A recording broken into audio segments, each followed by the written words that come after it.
national tour shortly through the Prophecy Club, and it'll be in, I forgot if you said about 12 states or 10 states or whatever, it's all over the country anyway, as part of the Prophecy Club. And so this is kind of like a dress rehearsal for him. He's coming without any strings attached. Our foundation, our Watchman Foundation, is sponsoring this meeting, so there's no cost to you folks. But we will be taking a love offering for Fritz at the break. We're planning a break at 3:50. We'll have a 10-minute break, and then the last hour from 4 to 5. We hope to have some time for questions afterwards, and I'm sure after Fritz gets through, he's going to delve in a lot of areas that you won't hear people talking about in, quote, polite radio context and maybe even books. But Fritz digs it out and says it the way it is. So would you join me in welcoming Fritz Springmeier? Thanks. Okay. Thank you, Jerry. For those of you who haven't met Jerry before, he's a great guy, and I encourage you to get to know him better. Before I start my talk, I wanted to say a few things. First, it's a real privilege to be here with you. And then next, I want to tell you that it's very important for you to feel part of what I've got to say today, because what I've got to say today will affect your life and your kids' lives and future generations' lives, if there are future generations. Also, I need to give you a warning before I give my talk. This is not going to be politically correct.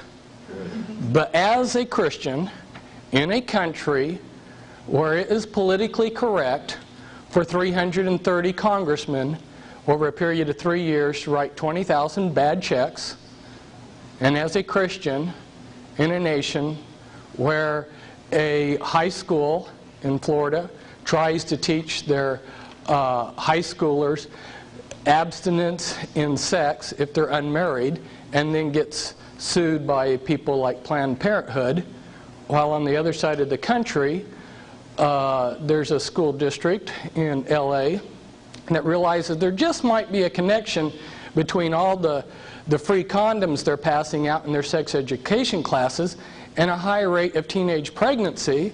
So what do? The politically correct thing, they teach a class in creative masturbation to their high schoolers.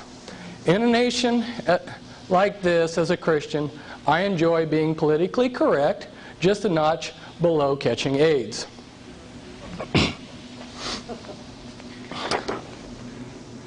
I need to give you one other warning, and that is, you need to find someone on break, probably, who you can talk with tomorrow. When I gave this talk one time before, the people, when I finished giving the talk, felt fine. And then as things sunk in the next morning, they were devastated. And they said, Fritz, you've got to tell your people to ahead of time that they need people to be a support person. So network with each other and trade phone numbers, because I won't be there tomorrow for you. And there's going to be a lot of devastating things said today. Now, we may have to dim the lights if we're going to pick up the colored pictures.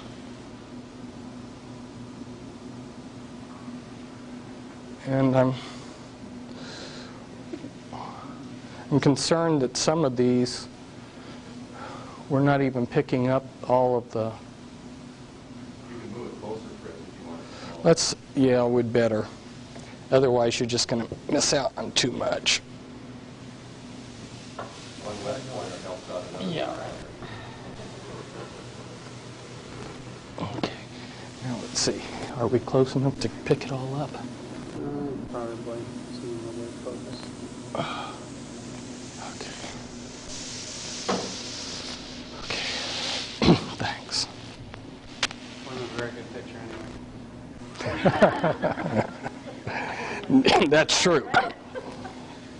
It's a transparency made off of a photocopy.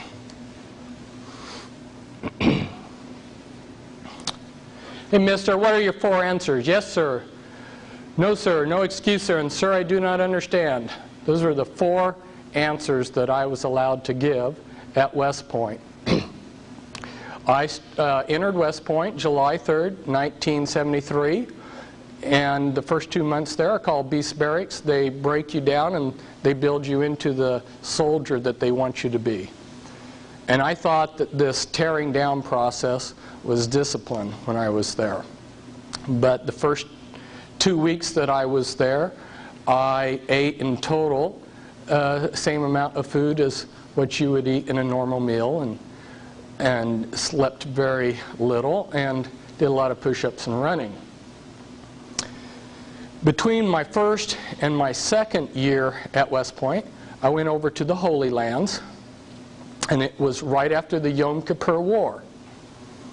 And if there was ever a fantastic military victory, it was the Yom Kippur War. But I immediately saw that they hadn't won anything. They'd won this great military victory, but they hadn't gained anything from it. And the lunacy of fighting wars for our establishment politicians was very clear. And I did a double take on what I wanted to do with my life, because I realized that there was almost an endless number of young men that our country or our politicians, our world order, could have to use as cannon fodder, but that there were very few men who are willing to give their lives totally over to the Lord and to serve in the Lord's army. So I decided to take the one thing that I had learned at West Point, which was indicated by the 4 answers I gave you. If you were given an order, for instance myself, when I was given an order, I only thought in terms of, how do I get this done? I didn't question the order. I didn't ask, should I do this? And if you didn't get the job done, you were given the answer, no excuse, sir. So you learned responsibility and obedience. And I took that one valuable lesson that I had learned at West Point and decided to apply it to my life. So when I resigned in my second year, I was determined to do the Lord's will, no matter how silly that was, no matter what it was that the Lord wanted me to do, I was going to follow through and do it with the same determination that I had followed out orders at West Point. Now, if we start to look for God, where do we begin? In the beginning was the Word, and the Word was with God, and the Word was God. In the beginning was a symbol, and the symbol was with God, and the symbol was God. We use symbols to design, to communicate, to observe our world. The symbols that we use are what elevate us above animals. They allow us to design things. For instance, this is just a sample that I thought was interesting. I had a friend who had been in the Illuminati, and he was murdered this year. But off of the top of his head, he, from his photographic memory, he said that the tetragrammaton equaled this formula for DNA. And I'm not saying that it does or doesn't. I thought it was an interesting use of symbols, because God has allowed himself to be represented by a symbol, a set of symbols, the tetragrammaton. And also Christ said, I am the Alpha, the beginning symbol, and I am the Omega, the ending symbol. Symbols are very important. In fact, from what I have discovered in Satan's bag of tricks, if he just uses the one tool alone of manipulation of symbols, he has enough power to control our lives. So we're going to deal with symbols. So now we're looking for God, which is a term, the symbols represented by God. And as we begin our search for God, our first choice here, if we decide that there are no gods, then we have placed ourselves in the position of atheists or secularists, and some of the Buddhists. But if we decide that there are gods, then we have a choice between many gods or one God. If we decide that there are many gods, we have gotten off here in what's known as polytheism, which is seen in Mormonism, Hinduism, the New Age movement, Roman and Greek mythology. If we decide that there's one God, we've got a choice then to make. Is this God identified with the universe, or is he distinct from the universe? If he's identified with the universe, we have what's known as pantheism or panentheism, which is the same as in Buddhism and Christian Science and some other philosophies. But if we say he's distinct from the universe, then we come down and we have another choice to make. Is he finite, or is he an infinite God? If we decide that he's a finite God, we've placed ourselves in the position that the Watchtower Society placed themselves. There are a lot of little-known doctrines that the Jehovah's Witnesses have, and for the first half of their history, they promulgated a doctrine that Jehovah God is a finite being that lives in the Pleiades on the star Alcyon, and he sends messages to the earth that take about 8 days, and his messenger arrives to the governing body of the Jehovah's Witnesses, who are then God's sole channel, to make a direct quote there, God's sole channel of communication. But if we decide that he's infinite, we have a choice. He never does miracles, or he sometimes does miracles. If we decide that he never does miracles, we've put ourselves into the position of the rational thinkers called deists. Men like Thomas Jefferson and some of the others in the 18th century were rational thinkers like this. A lot of them, though, actually were closet occultists. And if we finally come down here that this infinite God sometimes does miracles, we've placed ourselves into the faith that Abraham had, and is also seen by Islam and some types of Judaism, and your mainstream Christianity. So where do we go for truth? How do we know what is the true way? Well, as we begin our search, you remember back in the beginning there were 2 trees in the garden. There was the tree of the knowledge of good and evil, and then there was the tree of life. The tree of the knowledge of good and evil, if you look into the scriptures and study them out, you'll find that that's worldly knowledge. It's knowledge of what's right and wrong, including philosophy. It's the letter of the law of God and dead religion based on compliance to the dead letter of the law. It's man-made compliance to law and man-made changes in outward behavior. It's a focus on ourself.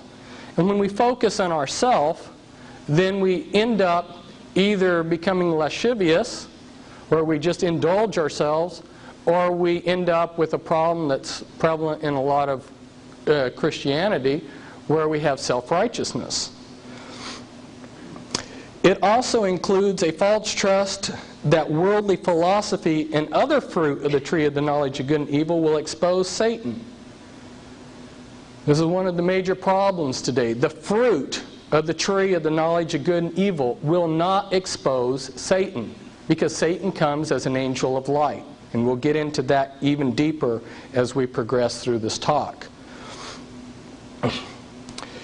This is what the scriptures call the flesh. It leads to death, not to mention also producing in the mind lasciviousness, double-mindedness, and pride in what one knows.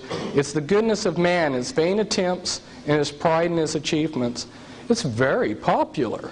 It includes many of the man-made church agendas. But there was also another tree in the garden. That was the tree of life. And that includes a fear of God, peace, God-centered knowledge that is relevant to what God is doing and therefore wisdom. It's the spirit of the law, living faith in a relationship with Yahweh God. It's a spirit-made changes in the hearts. It's a focus on Christ, the Spirit, and the Heavenly Father. It exposes Satan and his influences by correctly using the living Word of God written by the Spirit along with the guidance of the Spirit. It's what the Scriptures call the Spirit. And it leads to life, not to mention a renewed sound mind and humility to learn from the Master Teacher and from others. It's the goodness of God and also His glory for His achievements and wisdom. It's not very popular for a natural man doesn't understand the things of the Spirit. But we have a problem back there in the garden. What entered into the garden? Evil. And this is a problem that confronts all of us.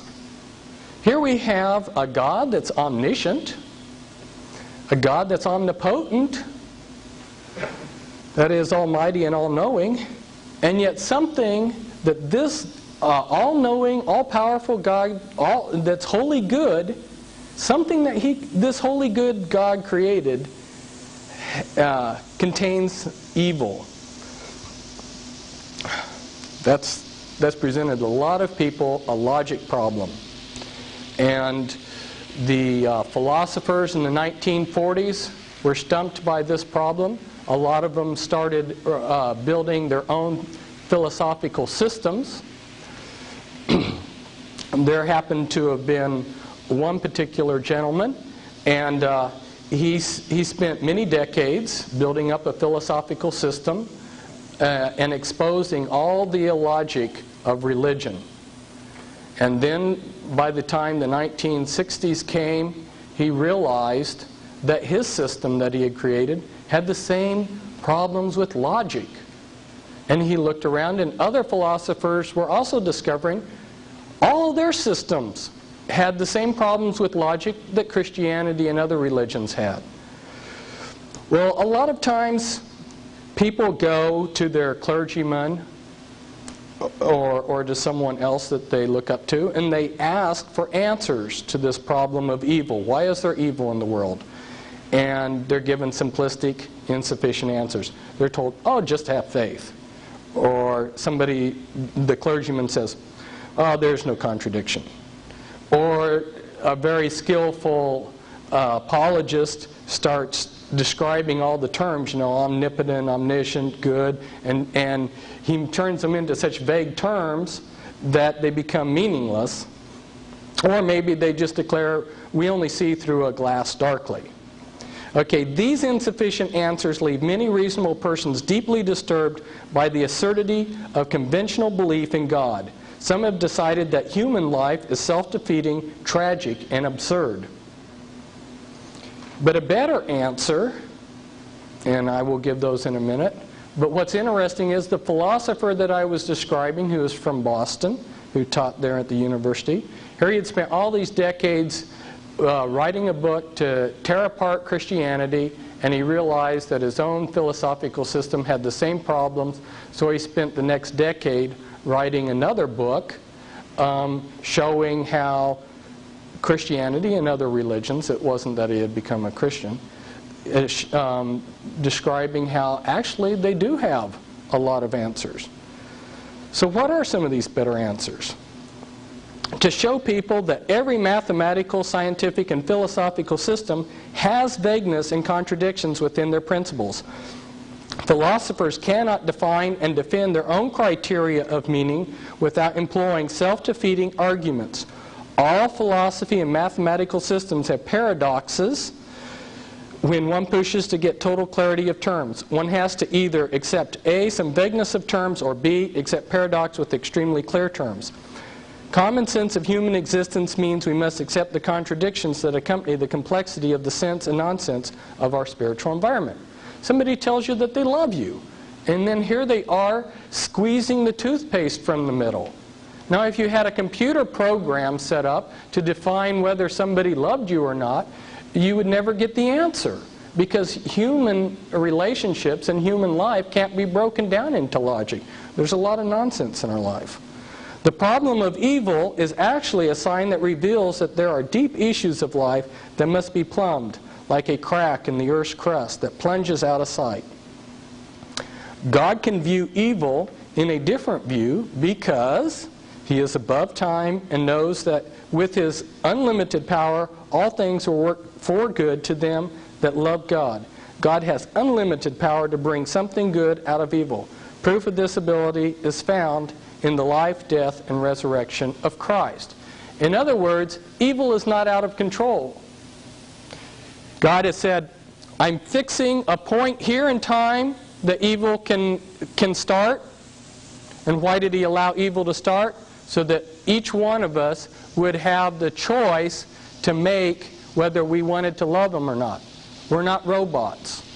If we were programmed to love Him, it wouldn't be real love. But we have the choice to reject Him and do whatever we want with our life. So He set a point here, and He said, evil can exist from here to there. And then He's given us the life, death, and resurrection of Christ to show that any evil within that time period can be transformed to good, which He will do. And Lord willing, we will all see. In order to bring true love into human existence, God had to allow choice, which includes the choice of rejection and disobedience by His creation. After a period of allowing mankind to choose to love Him, God promises to destroy evil. Now you're asking, well, Fritz, we all know this. We all have to face this issue either on a conscious or a subconscious level. We all wrestle with the problem of why is there evil when God is so powerful and so good? Well, the reason why I'm telling you this is because it's very easy for somebody to come up here and expose evil and not give you hope.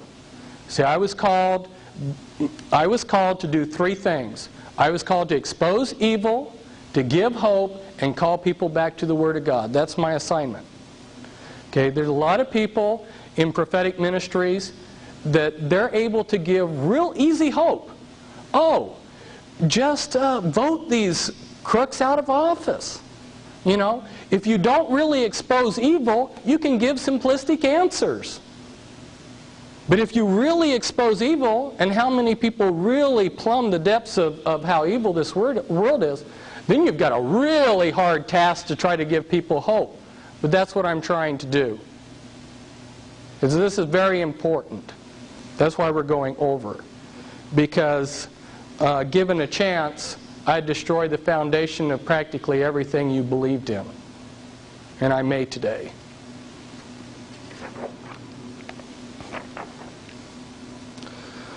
Satan uses trauma as a vehicle to program into us a lie. All of you know, as you've tried to go on the correct path, how rocky it is. First, a trauma is applied to our life. Then second, a lie is offered which, when accepted, alleviates or improves the pain of the trauma. And third, systems of lies are built to trap us within the confines of the lies we believe in. Well, this is very important. And it's a strange way that I discovered this. I have been deprogramming people that were mind-controlled victims of the Illuminati, which is the Illuminati are generational satanic families. We will discuss them later on. What is generational Satanism? It means that these families have practiced human sacrificing Satanism. Excuse me. They've been practicing it for generation after generation, secretly. And as I was working on the mind control of these people, I began the type of programming, the generic name for it, is called trauma-based mind control. I began to realize that the elements of mind control that they were using on these people were also being applied to the population in general.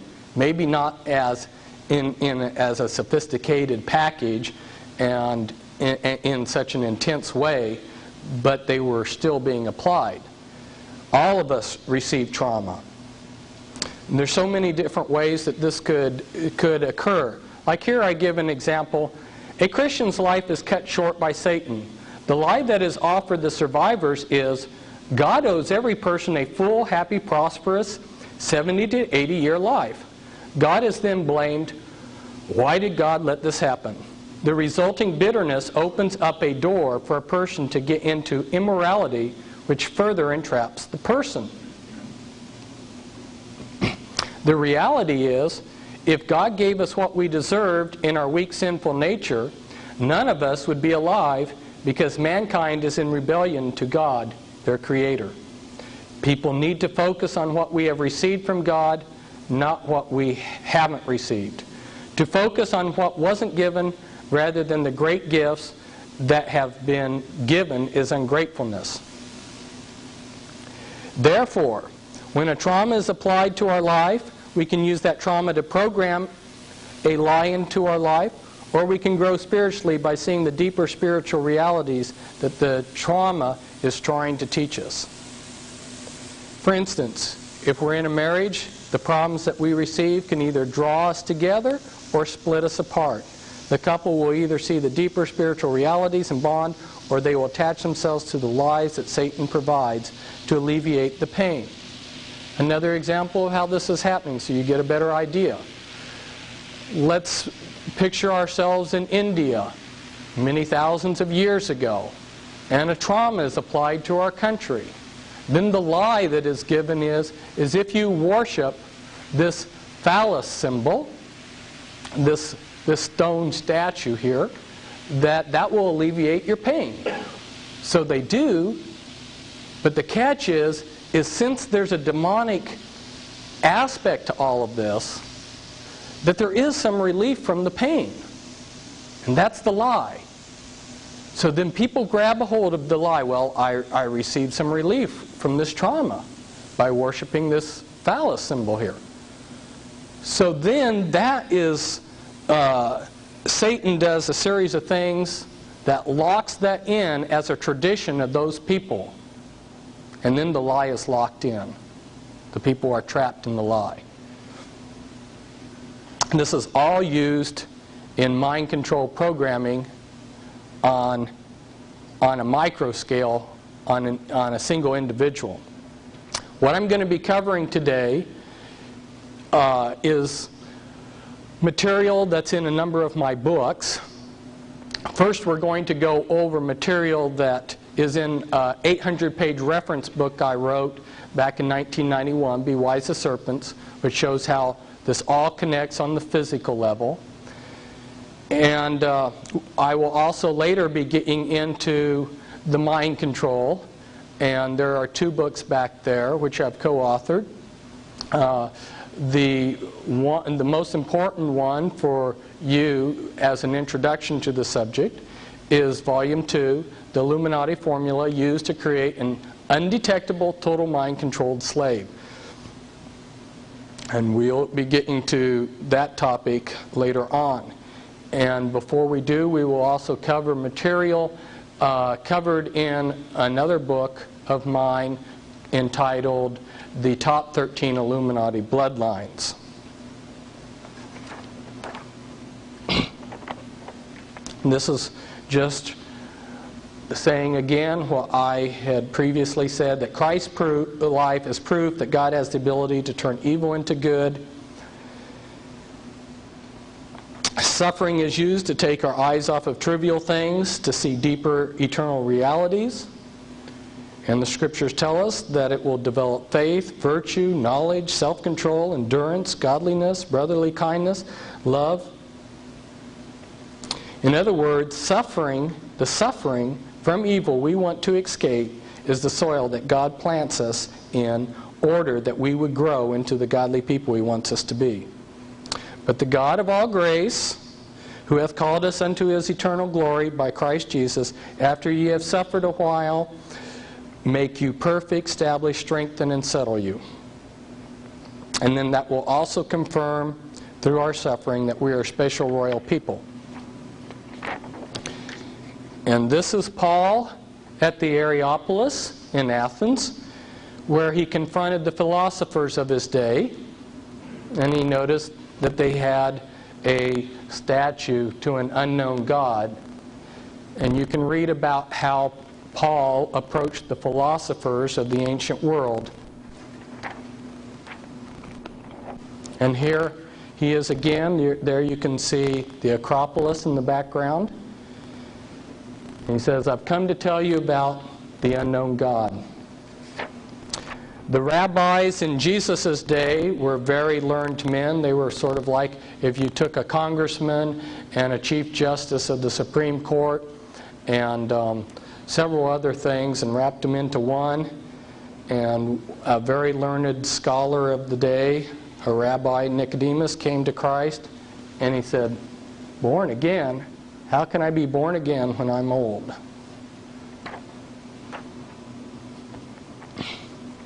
Now remember, we talked about going to the tree of life for knowledge.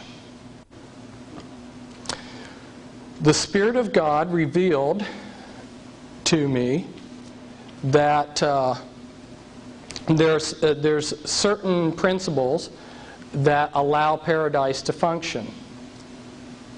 These are the elements of God's paradise.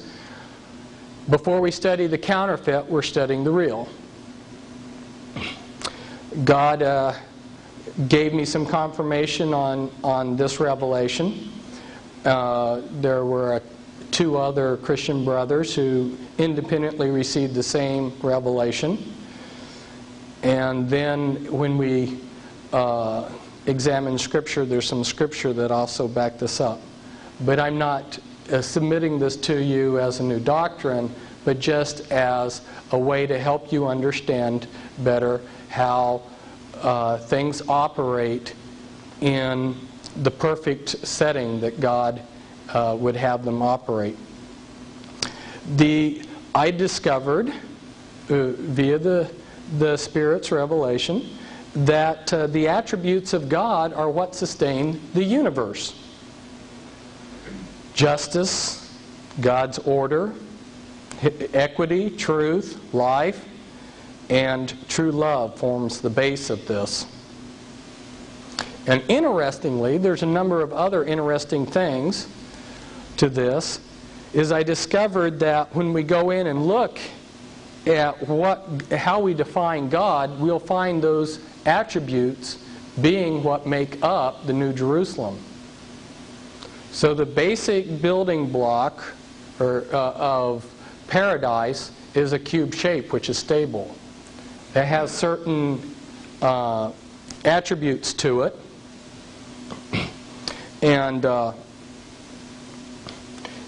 you'll see some of the other things here that I've added that I won't go into. Another interesting aspect is that God protects this. If you go to Ephesians 6 and you look at the armor of God, the helmet of salvation protects eternal life. The breastplate of righteousness protects God's justice and equity. The belt of truth, which is pulling things together, a girdle there, is protecting God's order of things, which also includes His authority and authority covering. And then your shield of faith is protecting true love. True love believes all things. And then your sword of the Spirit is protecting truth. So the armor that God gives is protecting these elements that sustain paradise. Now this is important to understand this concept, because now I'm going to show you how it's been corrupted. This was also given by revelation, and it was also confirmed by some other brothers. But then it also got confirmation from a real interesting source. Besides my brothers in Christ, a man named Norman Dodd, who was placed in charge of the Reese Committee in 1953. He was the chief investigator. The Reese Committee was assigned by Congress, and they were hoping that they wouldn't do a very thorough job, to investigate the un-American activities of the foundations.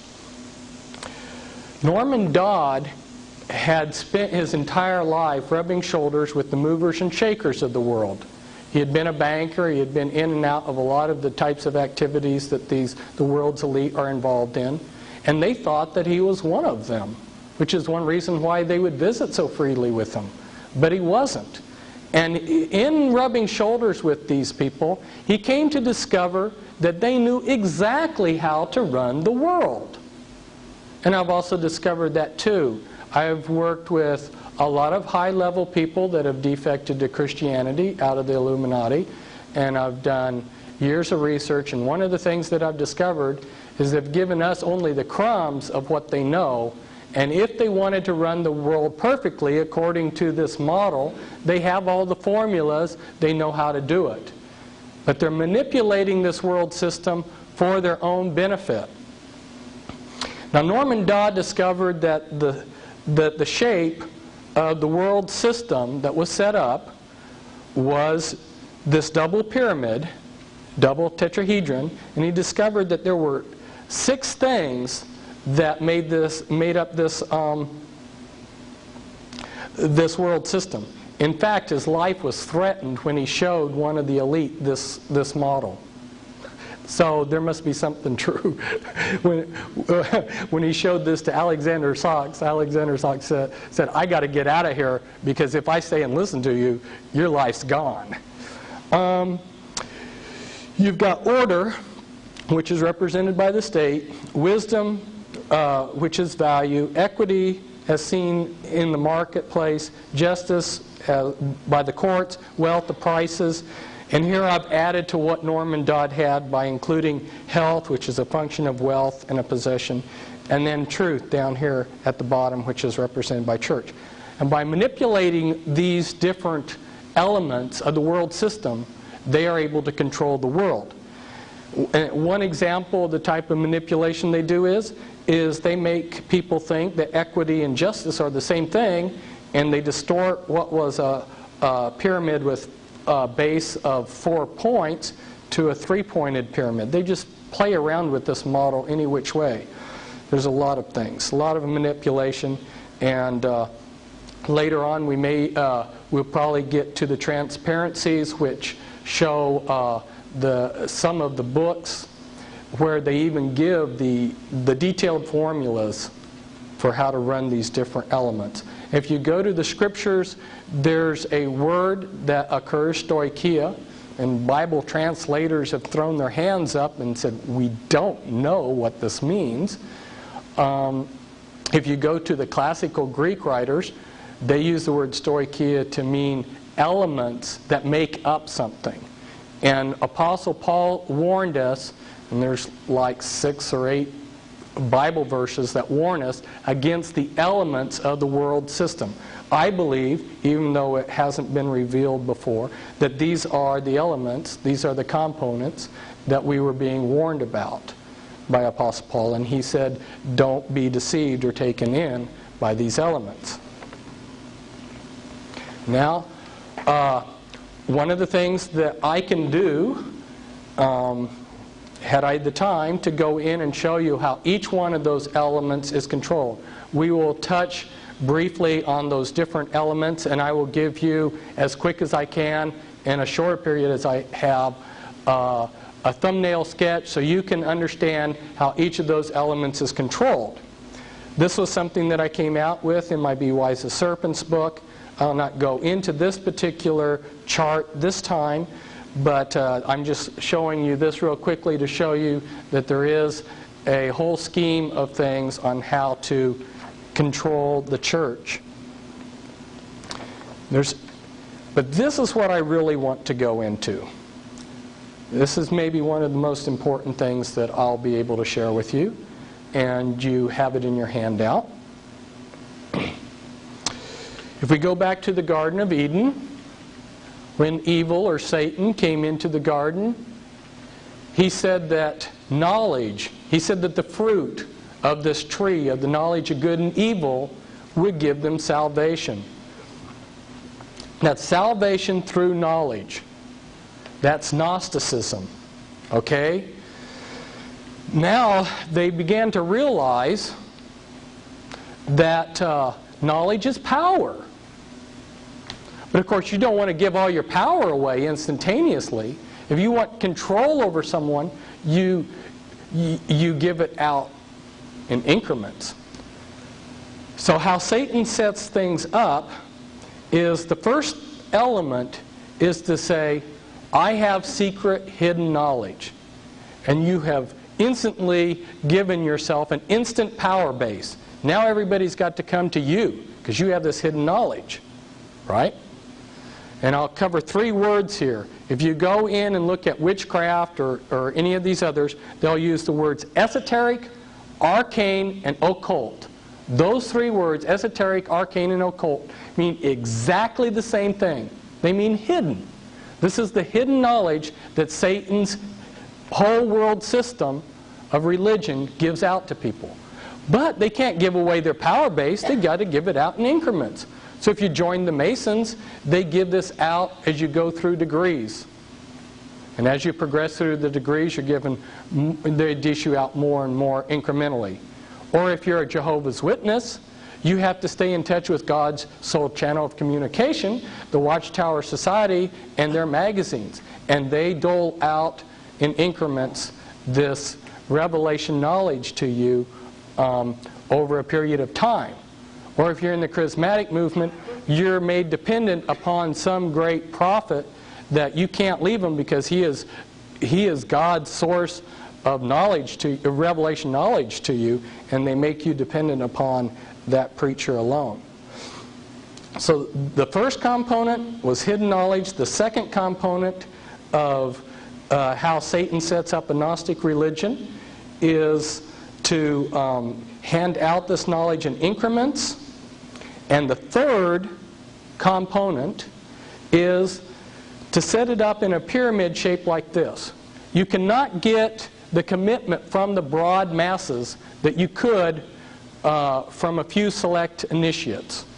So they will have a group of initiates who are a higher class, and they'll have almost basically one religion for them, and then they'll have another religion for the broad masses.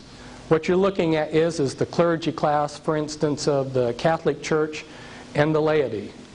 Okay, if you go to the Jehovah's Witnesses, you would see that they have a governing body as their cover ruling body up here. They have an initiate class, which is called the anointed, who are promised heaven, and then you have the great crowd who are promised paradise on earth. And the same pattern is repeated many, many times over. And I'll show you some of the groups that do this. Now you take, for instance, within the Jehovah's Witnesses, there, in many of these other groups, I've discovered that the key men are Satanists. And they have a cover ruling body that hides them. Now if we turn this pyramid, this Gnostic religion that we have just built here, and there's even a book, How to Create Your Own Religion. If you turn that on its side and make it into a piece of pie, now look at what we've got here. This is the perfect control mechanism. In the center of all these different religious bodies are Satanists that know each other, that are collaborating and working together. And this I've discovered is a fact. I'm giving you inside information there.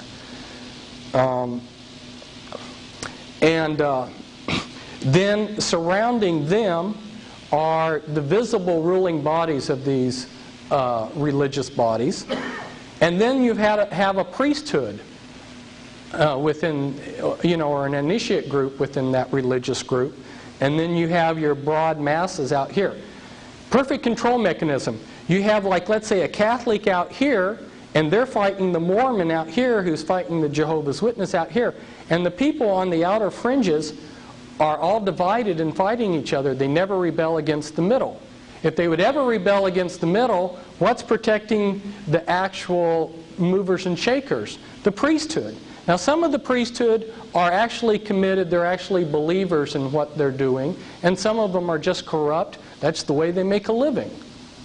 But at any rate, they act as a buffer to protect the ruling body there.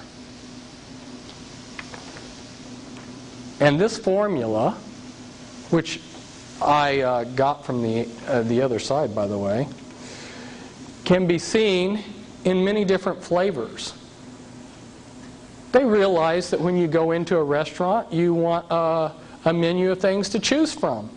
So if you want a Gnostic hierarchy that worships the sun, you can come over here and pick this. Or you want New Thought Christianity, you can come over here. All of these groups follow that pattern I just showed you. And my apologies to Baskin Robbins, they have more than 31 flavors. Here's an example of what I'm talking about.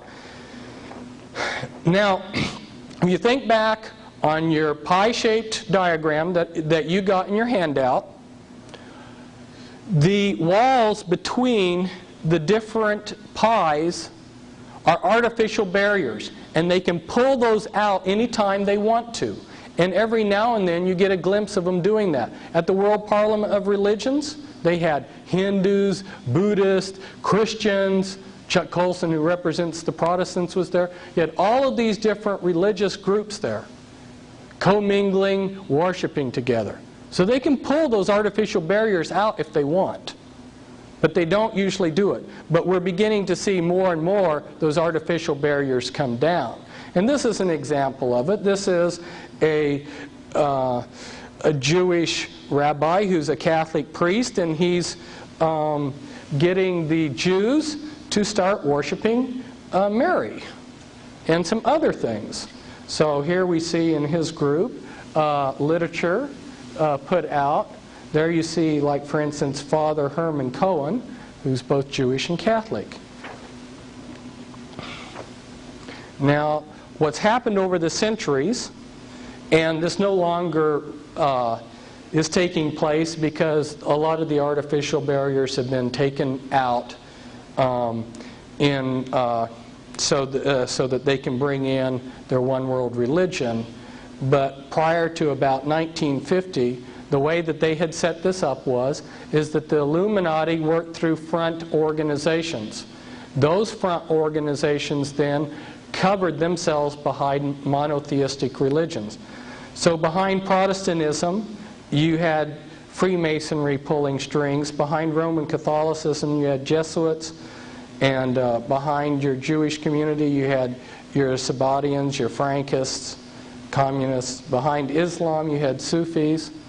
How many people knew that Colonel Gaddafi was a Sufi? Does that make a little bit more sense why you see a Freemason in the CIA maybe collaborating with Colonel Gaddafi?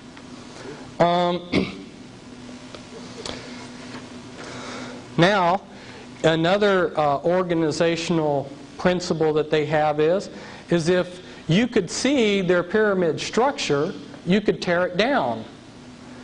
So there's the spins principle. Marilyn Ferguson brought this out in the book that she's credited for writing. The spin principle is segmented polycentric integrated networks, where you set in motion, sort of like a series of tops, a whole bunch of different groups that are all spinning in the same direction. Then if the opposition comes, all they see is this one group. They can take it down, but they don't take down the whole network. And this is just New Age teaching institutions. But this is another example of some more New Age groups.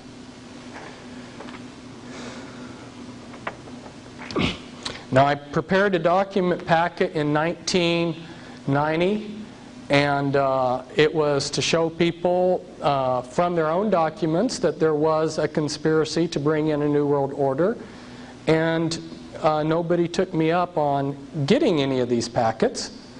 So then I put it into my 800-page reference book, Be Wise as Serpents, and hopefully now in 6 years things are changed enough that people will be able to appreciate the documents I'm going to show you.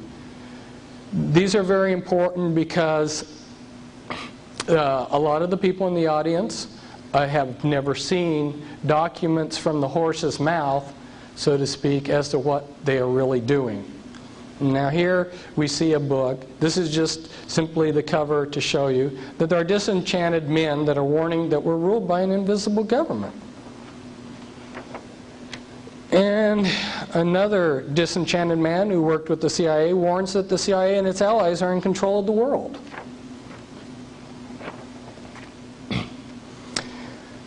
Now, because it was difficult for people to see the text, but I wanted to show you the whole page of what where I got the quote from.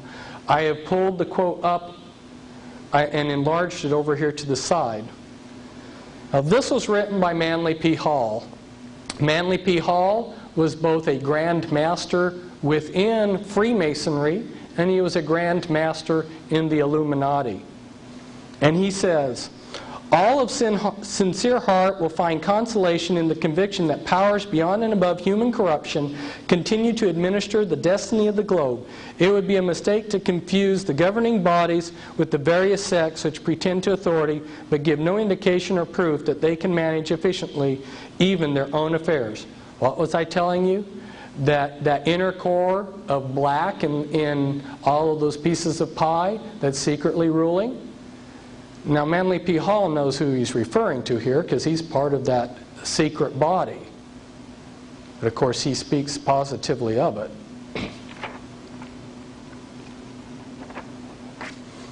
And here's a picture of Manly P. Hall, and this is the Scottish Rite Journal in November 90.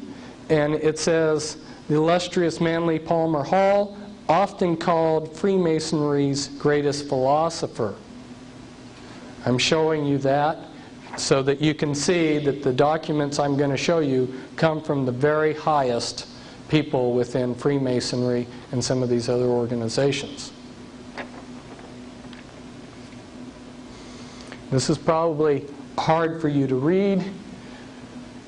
Alice Bailey was in charge of Lucius Trust, originally set up as Lucifer Trust, as most of you probably know.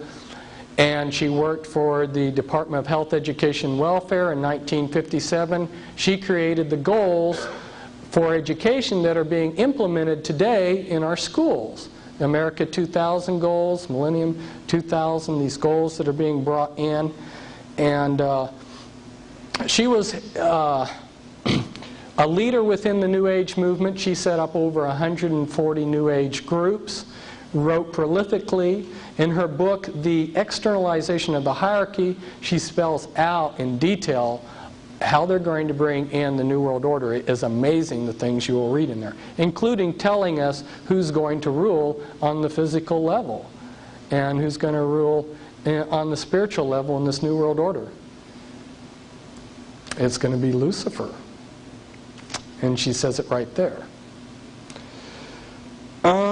She writes, when the new universal religion has sway and the nature of esotericism is understood, will be the utilization of the banded esoteric organisms, the Masonic organism and the church organism as initiating centers. These three groups converge as their inner sanctuaries are approached. There is no disassociation between the one universal church, the sacred inner lodge of all true Masons, and the innermost circles of the esoteric societies. In other words, she's saying that Freemasonry is going to be the religion in the New World Order, or the New Age, as she refers to it variously in different parts of her book. Interestingly enough, other New Age leaders say the same thing. Benjamin Creme, who you've heard about, he says that Freemasonry is going to be the religion, the one world religion in the New World Order. Lola Davis, another New Age leader, says the same thing. And here Alice Bailey, again on another page in Externalization of the Hierarchy, says, there is no question, therefore, that the work to be done in familiarizing the general public with the nature of the mysteries is of paramount importance at this time. These mysteries will be restored to outer expression through the medium of the church and the Masonic fraternity.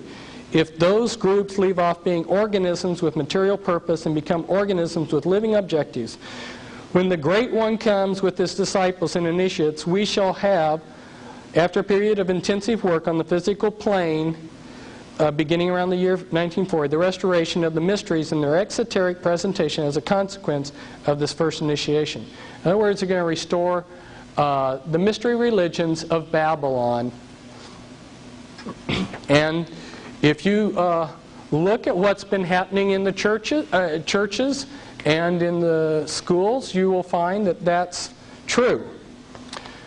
The concept of externalization of the hierarchy is that we're going to take what was done in secret in the lodges, in the secret fraternal organizations, and we're going to externalize it out into society.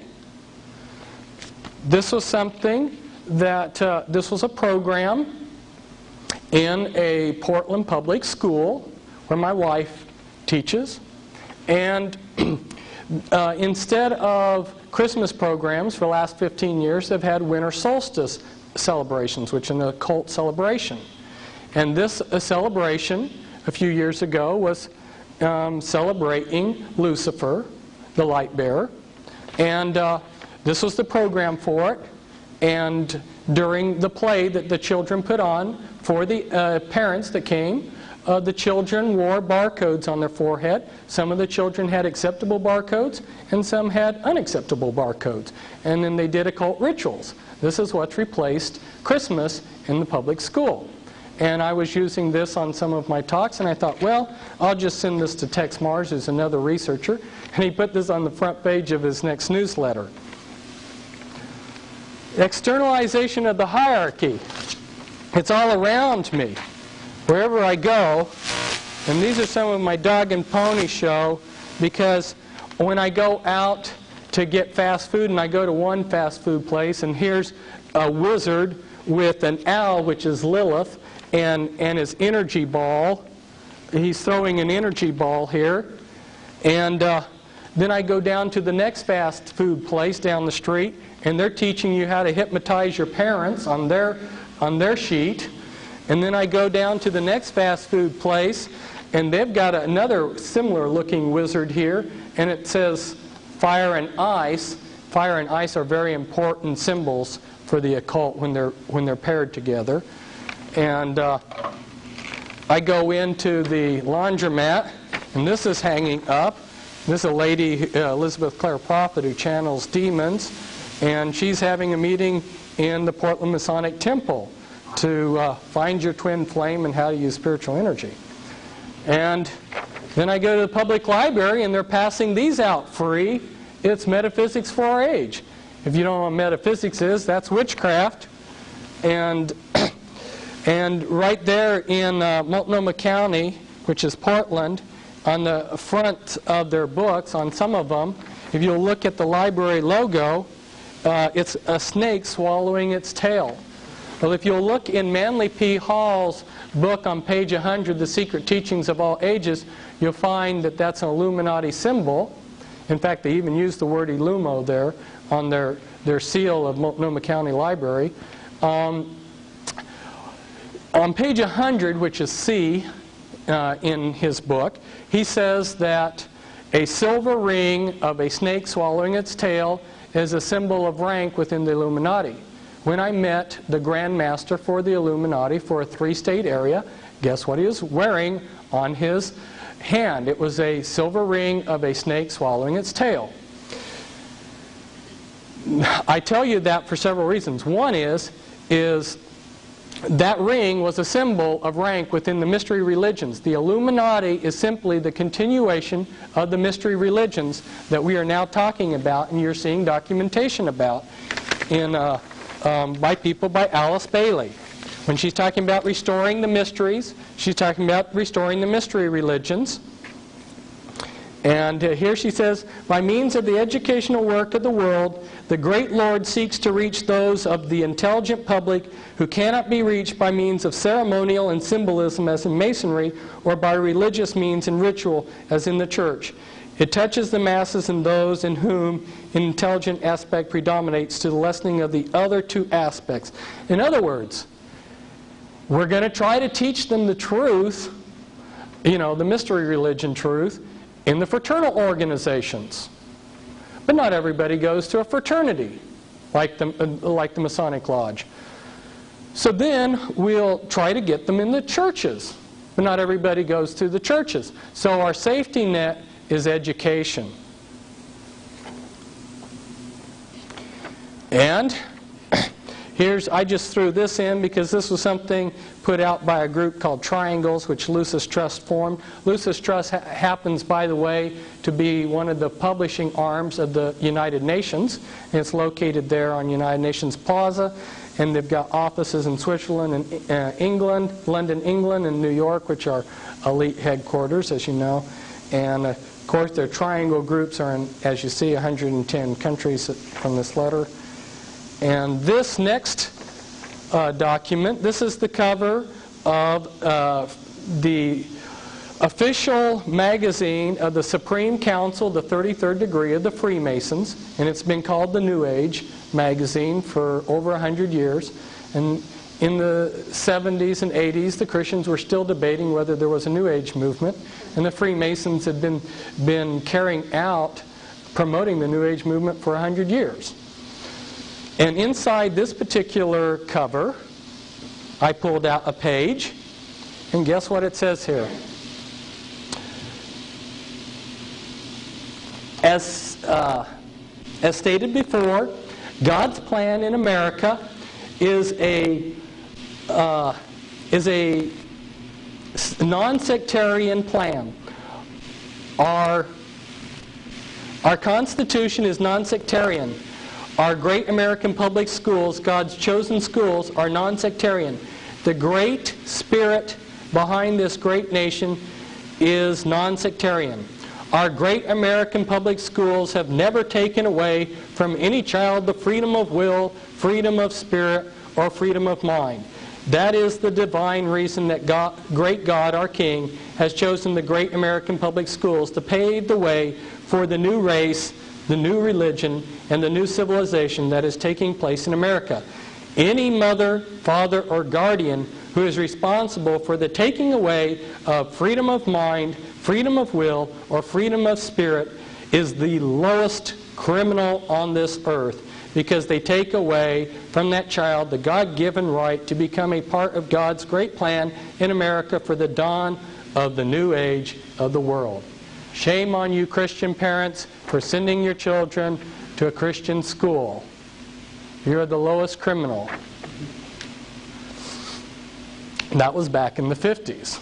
And back in 1920s, the Ku Klux Klan and the Masonic lodges in Oregon carried out the first of a whole series of acts designed to destroy the Christian schools.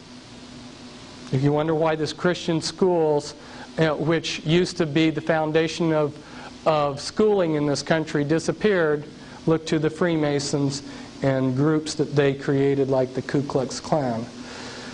This is again from Manly P. Hall's book, another of his books, America's Assignment with Destiny. He's got several where he spells out very plainly in esoteric language what's going to happen. He says, the genuine esoteric associations always required that disciples prepare themselves for careers of practical service. The student was expected to attain to a state of unusual skill or proficiency in some branch of learning. He was then to practice this profession or craft as a means of extending his sphere of constructive influence. He was to teach through example, enriching his chosen vocation with the overtones of enlightened religious philosophy, thus gradually creating a significant zone of influence. He was available for whatever tasks the keepers of the great plan required. Okay, people who join Freemasonry, what are they being used for? To implement the plan to bring in a new race, a new world religion. And if you read in his books, you'll find out what this great plan is. It's the New World Order. So if you're in an esoteric organization like Freemasonry, that's what you're to be used for. And this is Alice Bailey. And Alice Bailey, by the way, was in co-masonry, or women's branches of Freemasonry. And she says, the three main channels through which the preparation for the New Age is going on might be regarded as the church, the Masonic fraternity, and the educational field. She says the Masonic movement will meet the need of those who can and should wield power. It is the custodian of the law, is the home of the mysteries, and the seat of initiation.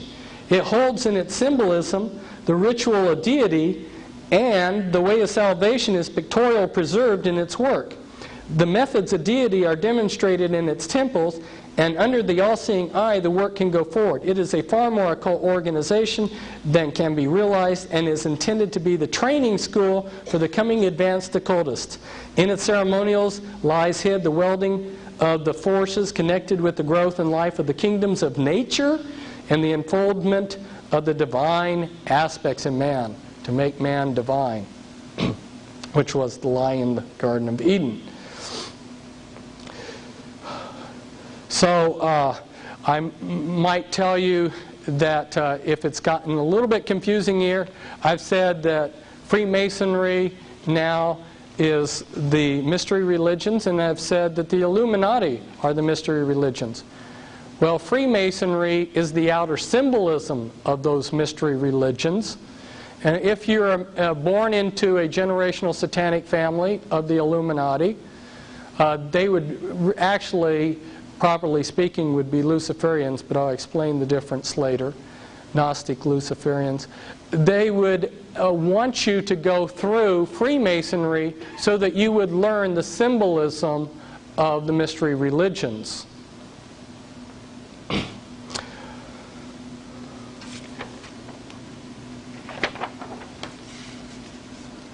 And this is Albert Pike. Albert Pike was he's been called the Pope of Freemasonry. He was the head of all of Freemasonry in his day. And he wrote Morals and Dogma, which when you get to be a 32nd degree Freemason, you are given a Morals and Dogma book, which belongs to the lodge, and then asked to study it. And he says in here, in Morals and Dogma, he says, though Masonry is identical with the ancient mysteries. What are the first two things that happen when you join Freemasonry? Two things. One is, the first thing is you fill out a form that says requesting to be initiated into the mysteries. If you read any of the top Masonic authors, like Manly P. Hall and some of these others that I'm going to be quoting from, they will tell you that the mysteries of Freemasonry are the mysteries of the mystery religions of Babylon. That's what you're being initiated into. So that's the first thing that you do, is request to be initiated into those mysteries.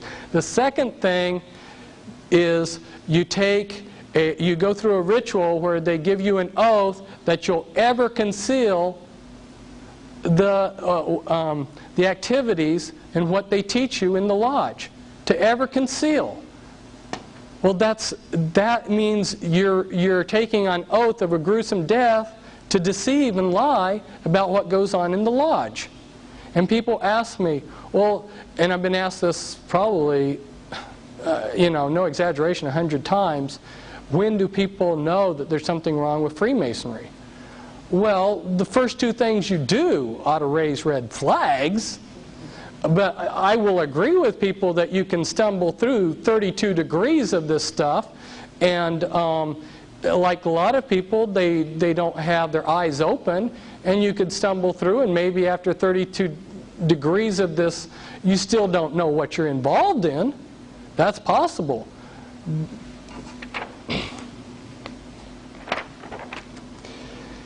Now,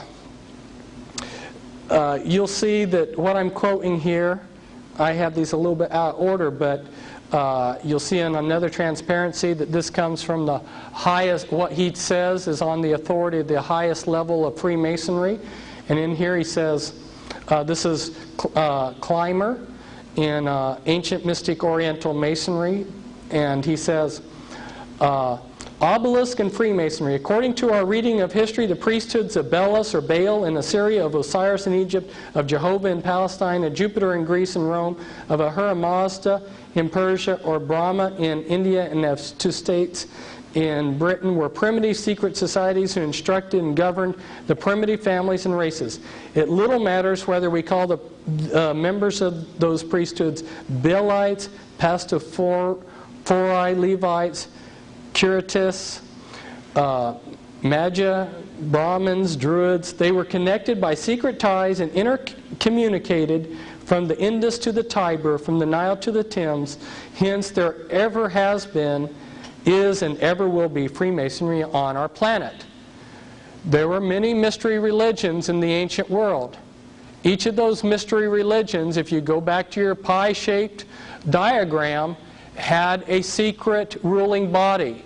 Those secret ruling bodies collaborated. There was a governing body that governed all of the mystery religions. That's what he's talking about here.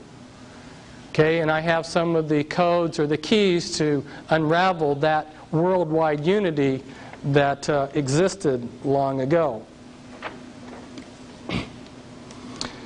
This is H. Spencer Lewis in his book Rosicrucian Questions and Answers. He says, I have to move this around so I can see it because this bright light's in my eyes, but he goes, everyone with common sense will appreciate the fact that a book claiming to be a complete presentation of the secret teachings and secret ritual of the Freemasons would be unworthy of purchase at any price, for one would know instinctively that the contents of the book could not possibly fulfill the claim made by the title. The same may be said of books dealing with the subject of Rosicrucian philosophy.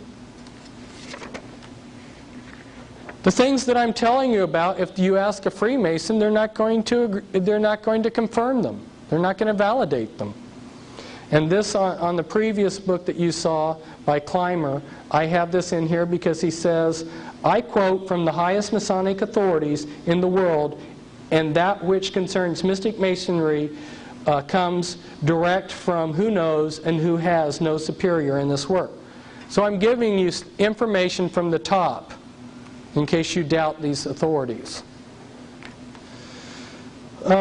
This is simply showing us, again, in the same book, that Masonry was founded on the ancient wisdom religions, and when founded was not known as Masonry. It was known as mystery religion. And this quote by the same man in the same book, Ancient Mystic Oriental Masonry, the religion then of Masonry is pure theism, on which it... that's good enough. And by the way, Clymer's quote there, as another one of the previous quotes, was from Mackey's, one of Mackey's works. And so you have two high-level Masonic authorities, both validating the same thing in this quote. Here's another quote from, this is from Mackey's Masonic Jurisprudence, and found Clymer is quoting Mackey's Masonic Jurisprudence. So broad is the religion of Masonry, and so carefully are all sectarian tenets excluded from the system, that the Christian, the Jew, and the Mohammedan, in all their numberless sects and divisions, may and do harmoniously combine in its moral and intellectual work with the Buddhist, the Parsi, the Confucian, and the worshipper of deity under every form. No wonder it's going to be the religion of the New World Order. And this quote here is just showing that Masonry is claimed to be the pagan mystery religions by Masons. And this is at the House of the Temple in Washington, D.C., not far from the White House. This is one of the rooms in there in the House of the Temple. There's another room further in this temple, which is much smaller, which has 13 chairs, which is one of the rooms that the Illuminati's Grand Druid Council meets in.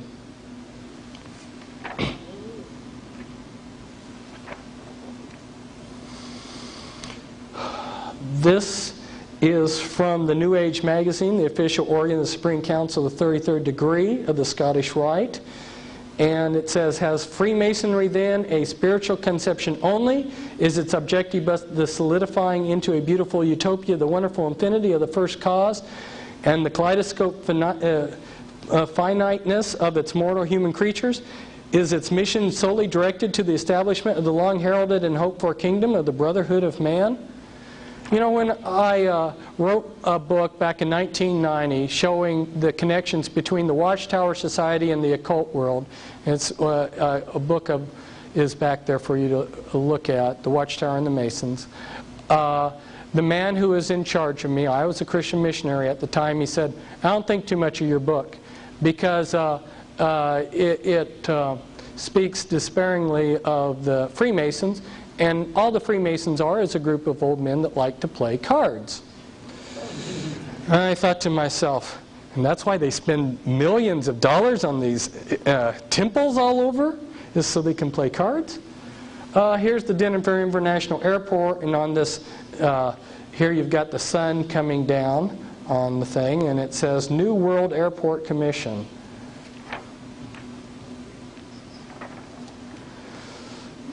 This is Manly P. Hall again. He says, when evaluating the esoteric groups, that would be like the Rosicrucians and Freemasons and Lucis Trust, etc., of this period, the most reliable guide is their acceptance of the responsibility of the Great Plan. I've already explained that's the plan to bring in the New World Order. Progress is not ordinarily for the advancement of the individual, but for the unfoldment of the universal project. The real esoteric schools still labor towards the goal of the world commonwealth, that's the United Nations, so to speak.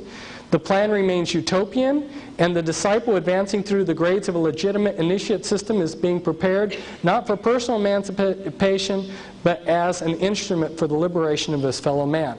Now, I want to point out something to you about that word utopia. It's Greek for meaning nowhere land. That's what Satan holds out for his people, is a utopia, in contrast with God's paradise. Okay, now there's a big distinction between that cube-shaped model that I showed you and the double pyramid. What's the distinction?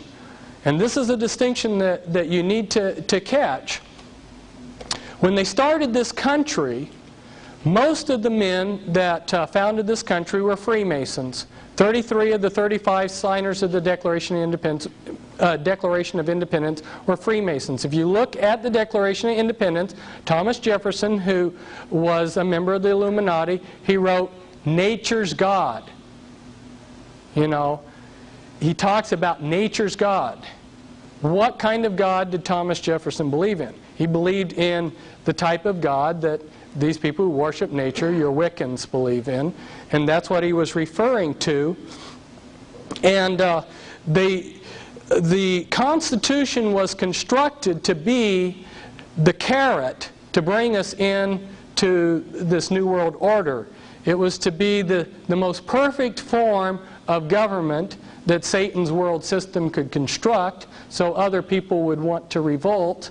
And they created this on purpose, this Constitution, so that like a thread in a garment, you could pull this thread and unravel it. Okay, it was intentionally created that way. But there were some very fundamental differences between our Constitution and God's paradise. And let me explain that, because it's why we're in a lot of trouble. If you'll go back and look, remember we talked about in that earlier diagram about God being the lawgiver and order. Remember, that was one of the elements of paradise, God being the lawgiver. When they set this country up, who did they make as the lawgiver? The legislature. So, where the Bible says homosexuality is a sin and wrong, that's the law, right?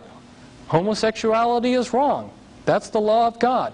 But by usurping the role of God and giving the role of God to man so that they can be the lawgiver, now in our country they can come along and they can debate whether homosexuality is good or bad, and if they decide that it's good, they can promote it however they want.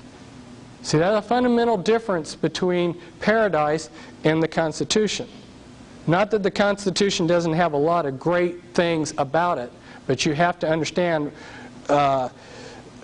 it relates to the utopian concept that Satan has been promising the world.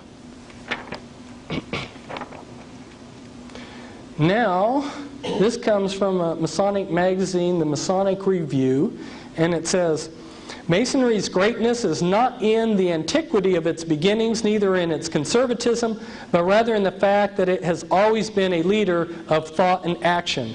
I repeat, a comprehensive understanding of the history of Masonry leads us inevitably to the conclusion that not through conservatism has it most served the world, but rather through its spirit of unrest, its utter abhorrence of unnecessary restraint, its abiding love for the liberty, its unconquerable desire to progress away from the old to the new and better conditions. Whenever the conflict has been waged between the old and the new, between a narrow conservatism and real progress, our Masonic brethren have been found on the right side. Witness the members of St. Andrew's Lodge of the Green Dragon who threw the tea into Boston Harbor.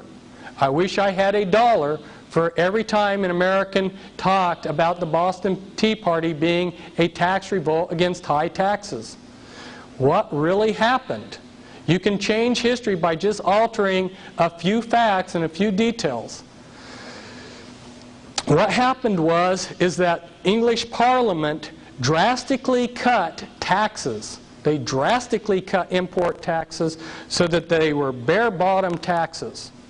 Now, the Freemasons of the time were smuggling illegal goods into the colonies. They were smuggling a lot of opium in the bottom of ships, and they were also smuggling other goods like tea. When import taxes on legitimate tea were cut drastically, it meant that their illegal tea no longer was profitable, and they were going to lose out on their smuggling.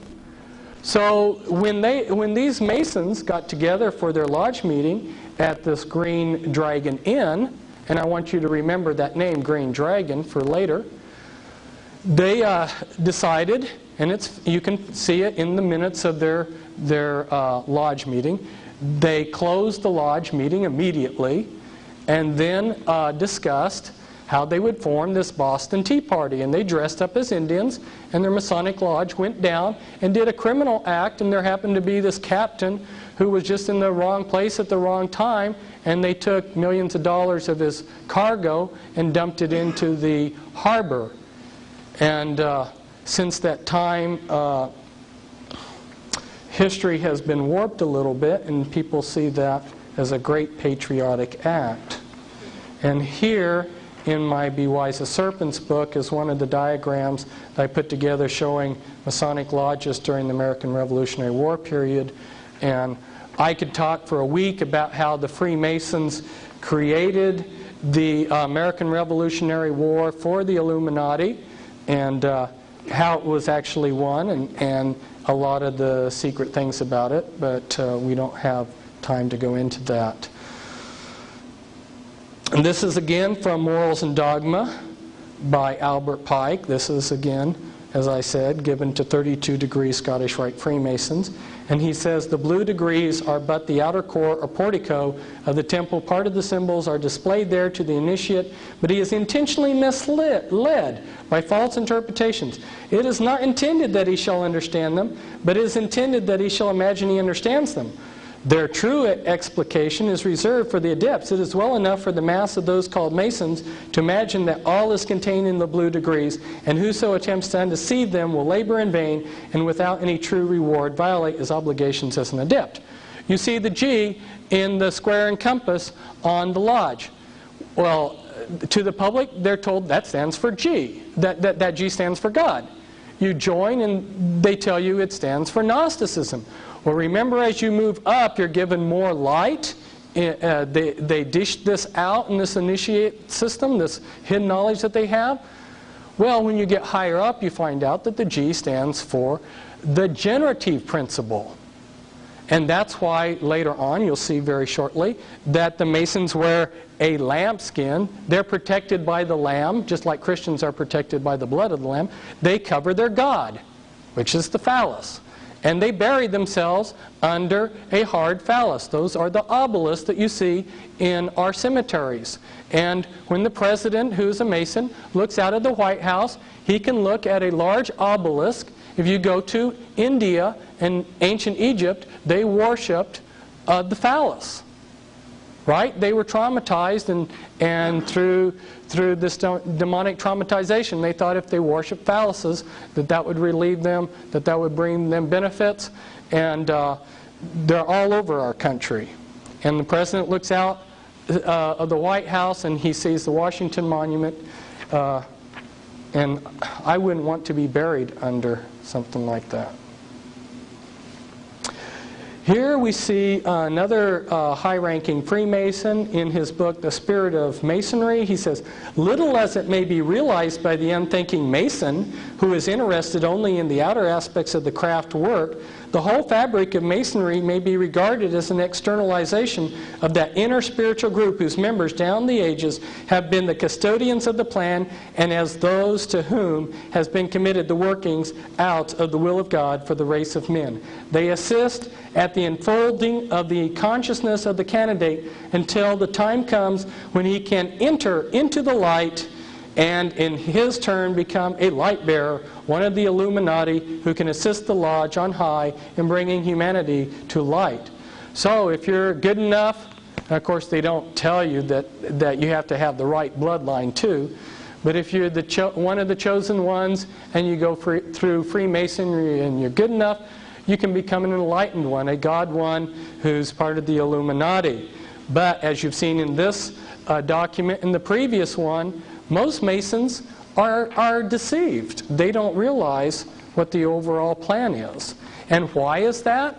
Remember, going back to the pie-shaped diagram, the pyramid, remember that Freemasonry was just another Gnostic religion?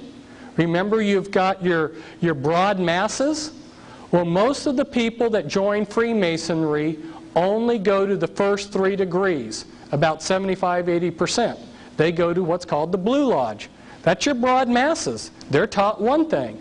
But you can get some people to be more committed. That's your initiate group, right? So those are the people that go on to the Red Lodge. And then you've got your cover ruling body, which is your Supreme Council. And then within that Supreme Council, you've got some actual die-hard Satanists. You catch on to that pattern, you'll see that it repeated many times in Satan's world system. And here's the New Age magazine says, what's the use of building up an organization like Masonry has built up, and inspiring men as Masonry has inspired them, and then leaving the whole stand idle and useless at a time when our country needs just what Masonry can give it. Let's use this great machine. So some people have told me, yeah, Masonry may have those goals, but so what? Well, are they going to do it? Yes. Masonry also has her mission to perform. She invites all men of all religions to enlist under her banners and to war against evil, ignorance, and wrong. And that's by Albert Pike's Morals and Dogma. This is externalization of the hierarchy. Years ago, I said that the war which may follow this one would be waged in the field of the world religions. Such a war will not work out, however, in a similar period of extreme carnage and blood. It will be fought largely with mental weapons and in the world of thought. It will involve also the emotional realm from the standpoint of idealistic fanaticism. This inherent fanaticism, found ever in reactionary groups, like Christians, will fight against the appearance of the coming world religion and the spread of esotericism. The coming struggle will emerge within the churches themselves. And again, she tells us that the outline of this universal church shall appear by the end of the 20th century. And here's from the New Age magazine again, where they say Freemasonry is a world power. How much of a world power? In 93 in my newsletters, in one of them I published a list of several hundred high-ranking Vatican officials who are high-ranking Freemasons, and I gave their secret Masonic initiation dates and numbers. And that's just a little bit part of the list. In the previous document, Transparency, he was talking about a war between Freemasonry and the Catholic Church. Well, that's long over.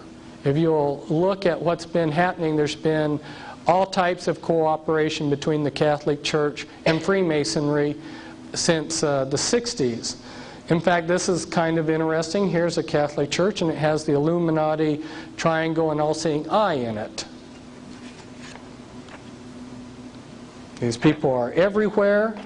The Freemasons, I have tried to expose how they've been operating in the world. They're constantly creating new organizations. There's approximately 800 fraternal organizations in the United States, and essentially all of those have been created by the Freemasons. Remember I talked about West Point? Well, I couldn't quite put my finger on what was wrong with West Point when I was there at the time, but I've later learned that it was a fraternity and all the elements of mind control were used there. So we're talking in this talk about fraternities, and later we're going to cover about mind control. And here are some of the groups that the Masons have created, and I know this is very difficult to read. I can't even read it myself, but you've got the Freemasons have been involved in the founding of the Boy Scouts, Kiwanis, Christian Science, the Watchtower Society, the Ku Klux Klan, Primitive Methodists, and etc. And it never ceases. Here real quickly for you are some of our presidents in their Masonic garb. George Washington, Andrew Johnson, William McKinley, William Howard Taft, Theodore Roosevelt, FDR, Truman, and Ronald Reagan. This bright orange tract, the reason why I set it out there, I didn't write it, but I've been asked for years to write a tract that would tell people what was going on. And as I went back and prayed about it and looked at historically how tracts have been written, one of the things that I noticed is that the things that appealed to the common people use symbolism. And you look at this symbolism on here, right there on the front, it says America under siege, American peril, explosive exposés of the treasonous betrayal of America and Americans by traitors in and out of the government. Boy, boom, you've been told a whole mouthful right there real quick. And so I thought this tract was really good, and I went down to downtown Portland and passed out several hundred. And the next day I had a SWAT team at my house wondering what kind of neo-Nazi I was. But you are welcome to take as many of these as you want to pass out, because that's why I got them. I was passing them out not because they sell a book, which is true, but because I thought that they would tell the common person very quickly that we're in a heap of trouble.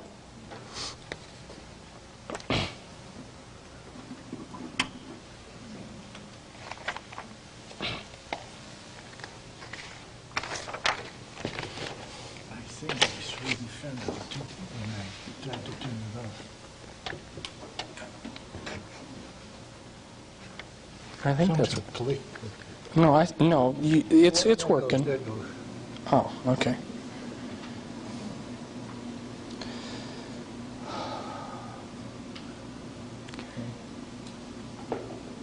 There, now we can see it. Okay. Now, last segment, I focused in on one particular point in history. Right now, I want to focus in again on one particular point in history. What I'm trying to do by doing that is use it as an example of the bigger picture, okay? And one of my favorite points in history that I've enjoyed studying was the Civil War. So I've picked that as a point in time, and I'm going to discuss 3 people within that period of time. all of you, I'm sure, are familiar with Abraham Lincoln and Ulysses Grant, who was his top general during the Civil War, and John Brown, who was an abolitionist who, because of his activities, he provoked the South into wanting to have an armed rebellion. So we're going to focus in on these three men, and I think that will give you an example of how things have been going down through the years. Let's focus in on John Brown first. John Brown was a Freemason and a Rosicrucian. So was his father.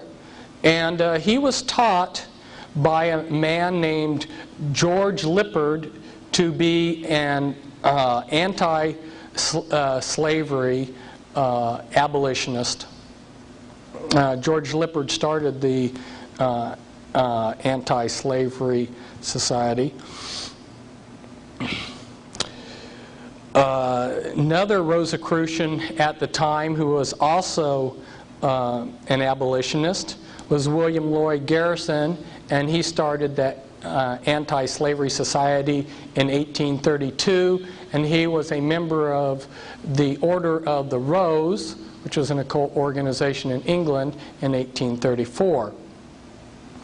John Brown did not understand much about the Scriptures. He was a murderer. His sons were murderers.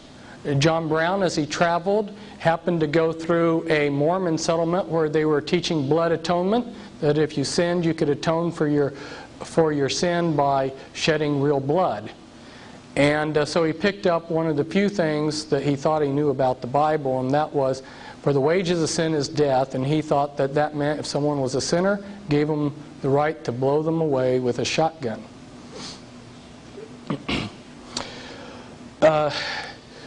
The Illuminati had decided that the United States was getting too big and too powerful and rich, that they needed to divide and conquer. There are a whole number of reasons as to why they decided to create the Civil War. One was just they love to be greedy, and war is a great opportunity to make all kinds of profit from the privateering and running drugs, because like during the Civil War, there was as great a drug problem with the population then as there is today, and morphine and things like this and opium were smuggled in, and great profits were made. So for a number of reasons, the Illuminati made their decision.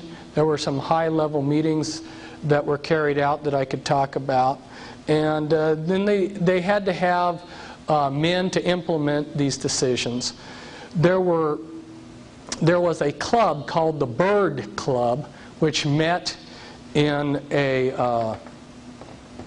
Boston in a hotel, and this Bird Club had a member called Senator Charles Sumner, who had gone over to Europe and met with Illuminati leaders, for instance Giuseppe Mazzini, and he came back with instructions for the Bird Club. Most of the men in the Bird Club were Unitarians. Some of you may be familiar with the Unitarian Church. Anyway, there was a Unitarian reverend named Higginson, and one named Parker, and another one named Stearns, who happened to have a lead pipe company, and if you know what drinking water that's filtered through lead does to you. And then there was another man, Garrett Smith. His father, Garrett Smith's father, had been a co-worker with John Jacob Astor I, who was an Illuminati kingpin who we'll discuss later. Garrett Smith was a multimillionaire. And another one, a member, was Dr. Samuel Howe and Franklin Benjamin Sanborn. They reversed the name of Benjamin Franklin, who he is named after. These men were conspirators to run munitions and money to John Brown to carry out armed revolution. In fact, there were even somebody brought in who was a Jewish Freemason, Amschel Bondi, from Europe, who was a professional revolutionist who was active in several other revolutions that were started by the Masons later on. And he worked with John Brown to create an armed revolution. And what's interesting is that these men put on a front of being believers and pacifists, while at the same time were smuggling weapons. Now, the next person that I would like to talk about during that time period is Hiram Grant. Ulysses Grant's actual name was Hiram S. Grant. He was named after Hiram Abiff, the sun god of the Masons. His dad was a master mason who was leader of a lodge. And Ulysses Grant's father worked for John Brown's father until he quit working with him and went into business with E.A. Collins. Well, now I need to go back in history a little bit. I'm going to be talking to you about the top 13 Illuminati bloodlines, and the Collins bloodline is one of the top 13 Illuminati bloodlines. There's a man named Francis Collins who brought witchcraft over with the Puritans. When the Pilgrims and the Puritans came over, there was large groups of witches that came over that set up congregations that were called Presbyterian and Congregational churches, but these later developed into groups like Unitarian churches. But at the time, in the colonies in that area in New England, they almost had what you would call a theocracy, and the state supported the church. And so if you wanted your church to receive money from the state, you had to be a member of the state church. So these Unitarian churches, or these witchcraft churches, of course didn't. They called themselves Puritan or Congregational churches. Later, the Unitarians separated when it was no longer financially beneficial to them, and created the Unitarian denomination and started Yale and Harvard. And they also then later merged with the Universalist Church. Well, Hiram was a very lazy, unkempt boy of no promise. And so his father, being well connected, because, by the way, I might mention that Hiram Grant's father was Jesse Root Grant, and you're familiar with the Root name Elijah Root, those who study conspiracy. And Jesse Root Grant was of the Collins family.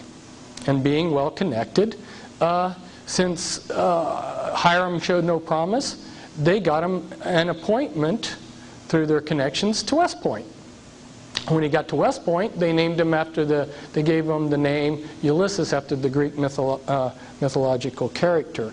Well, he came from the town of Georgetown, which barely had 1,000 people in that little village, and yet there were over 20 high-ranking generals within the Union Army that came out of that little town. There were 4 generals and 1 colonel in the Union Army before the Civil War started, and then they added to that 9 more generals from that little village alone.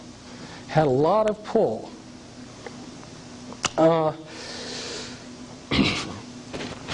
The Grants later had a branch off of them.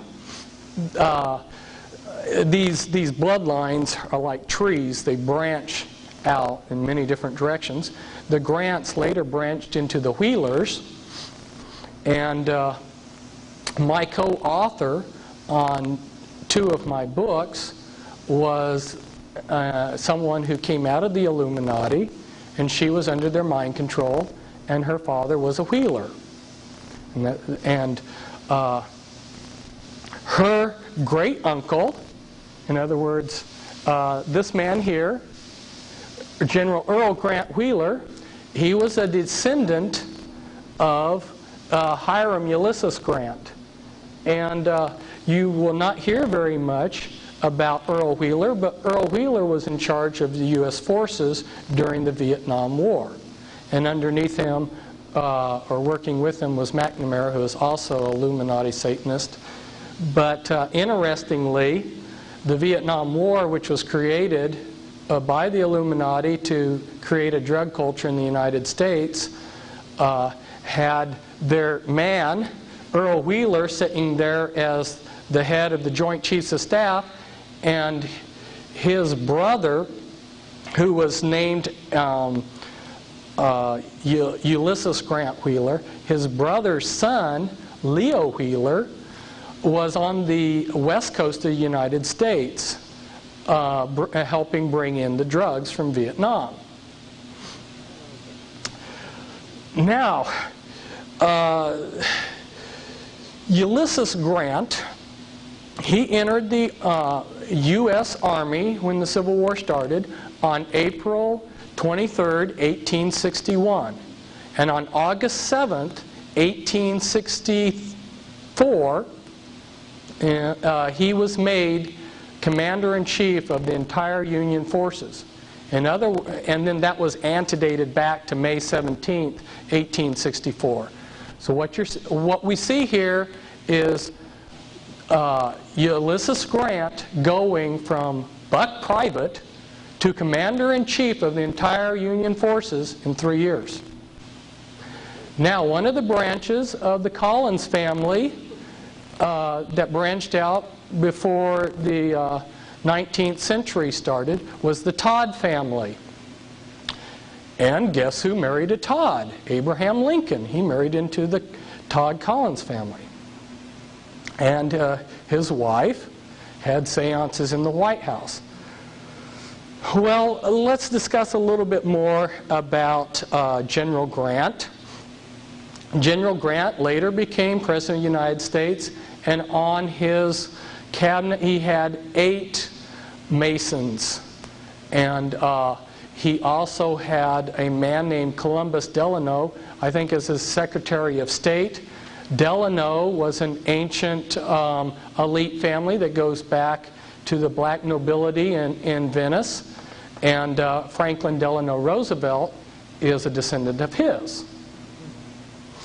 It's a very small world at the top.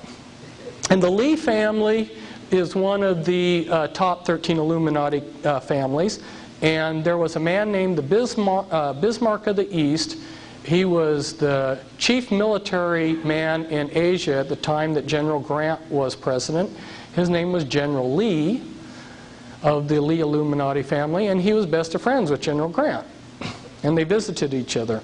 And Grant, of course, like so many of these Illuminati figures, he went to Egypt and visited the pyramids and to the island of Malta. And he also had Alfonso Taft who on his cabinet, and Alfonso Taft is the blood forefather of Clinton.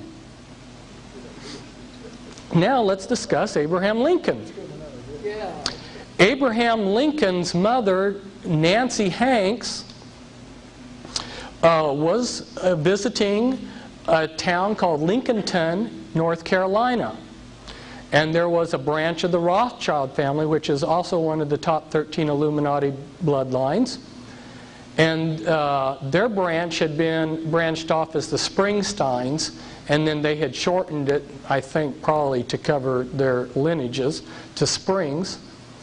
And you see Abraham Lincoln's half-brother there, Leroy Springs. The Springs, which were Rothschilds, impregnated Nancy Hanks. And she, out of the thin blue air, created the fictional person Thomas Lincoln.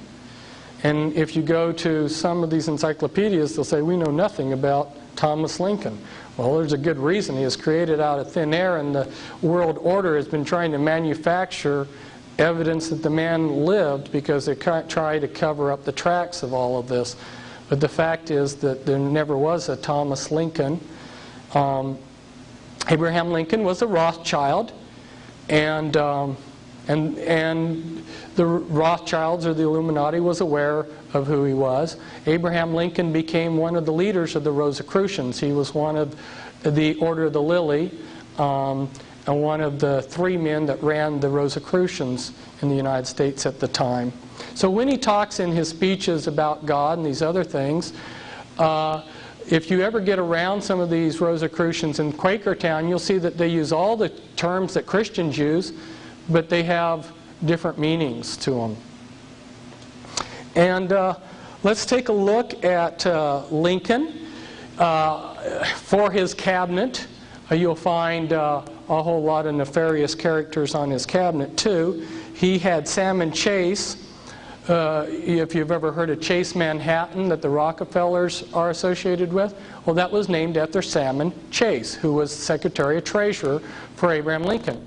Salmon Chase was instrumental while he was Secretary of the Treasury to bring in a graduated income tax, and he also created a national bank during Lincoln's administration, which later became a Federal Reserve.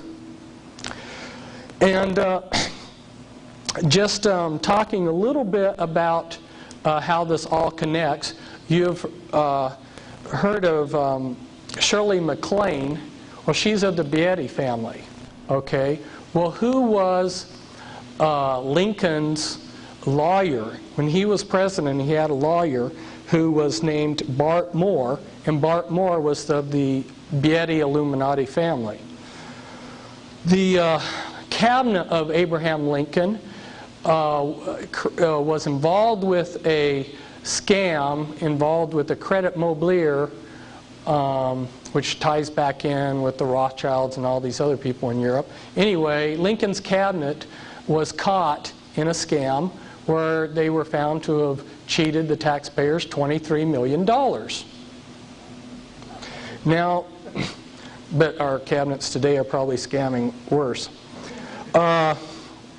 Lincoln had a secret liaison with King Leopold. And if you get into understanding the royalty in Europe, you'll find out that they're the 13th Illuminati bloodline. And he had twins. He had Ella and Emily, a pair of twins from the daughter of King Leopold. Now, as advisors to Grant, there was a man called Jonas Mills Bundy. And Jonas Mills Bundy was advisor to Grant, President Garfield, and Chester Arthur. Okay, well, who is Garfield? I mean, Garfield relates to all this too, because remember, we go back to John Brown and him being a Rosicrucian and everything. Well, Jonas Mills Bundy was of the Bundy Illuminati family, and he was these presidents' advisors, right? Well, Garfield was a descendant of a man named Hosea Ballou. Hosea Ballou was a high-ranking Freemason who went all throughout New England, and he should be a famous figure in American history because he did a lot, but you won't find him hardly anywhere. In you know, his presence is almost obliterated from history.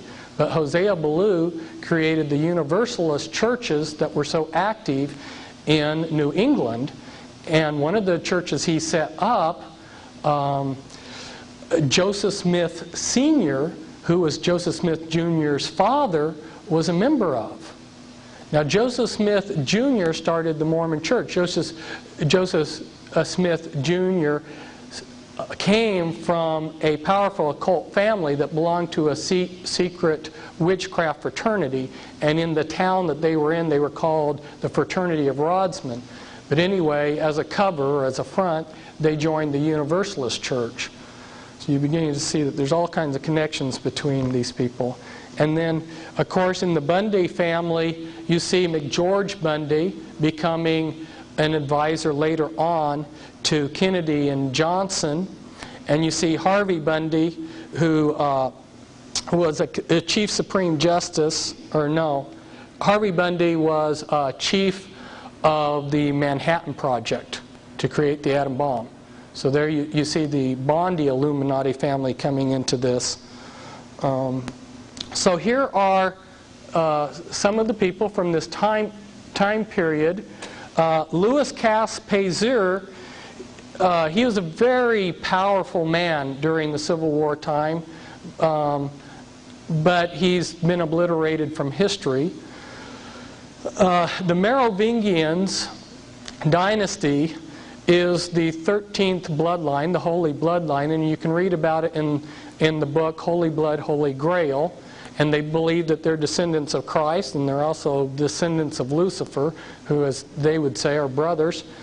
And one of the Merovingians, who was a secret crown prince of France, came over to this country, and his descendant Louis Cass-Payzur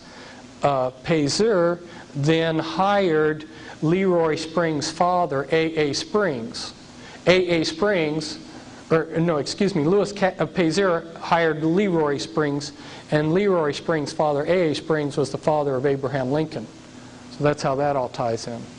And you'll see more about the 13th bloodline, which happens to be in all of the royalty of Europe. All of the royalty in Europe are part of the Merovingian or the 13th Illuminati bloodline. I thought it was just kind of interesting, too. Grant's face and Earl Wheeler, General Earl Wheeler's face, almost identical noses and frowns. I mean, it just amazed me. It didn't come out very good on the overhead, but almost identical faces. Kind of humorous. Well, talking about one more thing before I get to humor. Okay, I just made this up to talk to you a little bit. I can't go into the background of these bloodlines. I don't have time, but I can just hit on a few highlights. The top 13 Illuminati bloodlines, which maybe I should just mention here real quickly for you. Astor, Bundy, Collins, DuPont, Freeman, Lee, Kennedy, Onassis, Rockefeller, Rothschild, Russell, and Van Dyne, and then the 13th family, which is your Holy Bloodline. Those are your top 13 Illuminati bloodlines, and right up there along with them, and included in my book, were the Reynolds family and the Krupp family. And so if we look at these families, we'll see that they keep power and wealth by dynastic intermarriage, they maintain as low a profile as possible, and they use fronts for legitimacy. And these are some examples, the Collins and some of the blood that's gotten into them, and the Rothschilds. The Rothschilds have kept track of their genealogy. It goes all the way back to Nimrod, their secret genealogies. Now my co-author on my books, Cisco Wheeler, her father, Leo Wheeler, gave her a book of the Collins genealogy. At the time, she was trying to lead the Illuminati, and she stuck it into a fireplace. But for people like myself, we'd like to reverse history and get a hold of it. Well, these people, they're into fun and games, and they created their game here. Actual game, it's called Illuminati, and you get to do exactly what the Illuminati are doing in the world. The goal of the game is to take over and control the world. And they have all of these cards in the game that indicate the different things that you're to take over. And so I copied a few of the cards. Well, look at this. Morticians, mafia, fraternal orders, multinational oil companies, men in black, TV preachers, Hollywood, evil geniuses for a better tomorrow. These are the type of people that you have to take over to control the world. And wouldn't you know it, the Illuminati actually does. And if you're in the military, they have a lot of manuals. They have this manual for a handbook for chaplains, and if you get it, they tell you about religions that are recognized by the U.S. military, and there are a number of chapters devoted to different type of witchcraft groups, and one of these groups in there is the Church of Satan. which is recognized religion. In other words, if you're a priest in the Church of Satan, you're exempt in serving in the draft because you're a minister. Okay? In this book, this chaplain's book, it's interesting because they talk about the priests within the witchcraft, and they tell you in this book that there are 3 levels to in a witchcraft coven. I'm just saying that as documentation of the next thing that I'm going to show you, which is, that's how the Illuminati is organized, people. And there's a lot that can be said here. There's so many of these transparencies are like a week-long seminar, you know. But I don't have a week on each of them. I've tried to condense down here to show you how the original reconfiguration of the mystery religions in 1776 had 13 lifetime positions in the Illuminati, but that was too weldy. It's too difficult to go through 13 positions. So they reconfigured it around the Civil War time, and you've got 2 levels, and three components really that I should talk about. Isn't this very similar to the earlier pyramid that we showed? Remember? Where we had the broad masses and a clergy class and then secret ruling bodies? Very similar? Right? Yeah. The anarchy level. If you want to read about the anarchy level, I've got a book, Ezekiel 6:3, where I list hundreds and hundreds of witchcraft organizations and their addresses. I give hundreds of ritual sites all over the United States and Great Britain, and you can really bone up on it. And then I have a complete list of all the Illuminati standard rituals and a list of occult rituals, which every day of the year has something that could be celebrated by these people. So there's always an excuse to have some kind of witchcraft ceremony. They reconfigured things so that you've got an anarchy level and a hierarchy level. It's very good because the anarchy level is very confusing. The anarchy level are all these covens out there that have individual unique practices. None of them look related. So you enter witchcraft as a novice witch, and you become a craft practicing witch, 2nd degree, and then you become a master witch, which is identical to Freemasonry, the first 3 degrees, right? In fact, Freemasonry's rituals and witchcraft rituals are identical, except that Freemasons leave their clothes on. Then, if you're one of the people that are selected to become a hierarchy member, and I won't go through the process, their criteria, but if you are initiated into the hierarchy level, if you're in the women's, you'll become a Sisters of Light, and then as a teenager you'll be inducted into the Mothers of Darkness, and then from there you'll become a grandmother. And then beyond that, there's special positions. Now what's very confusing when you're dealing with people that come out of the Illuminati is that the Mafia and the Illuminati bloodlines each family has their own self-governing bodies. So within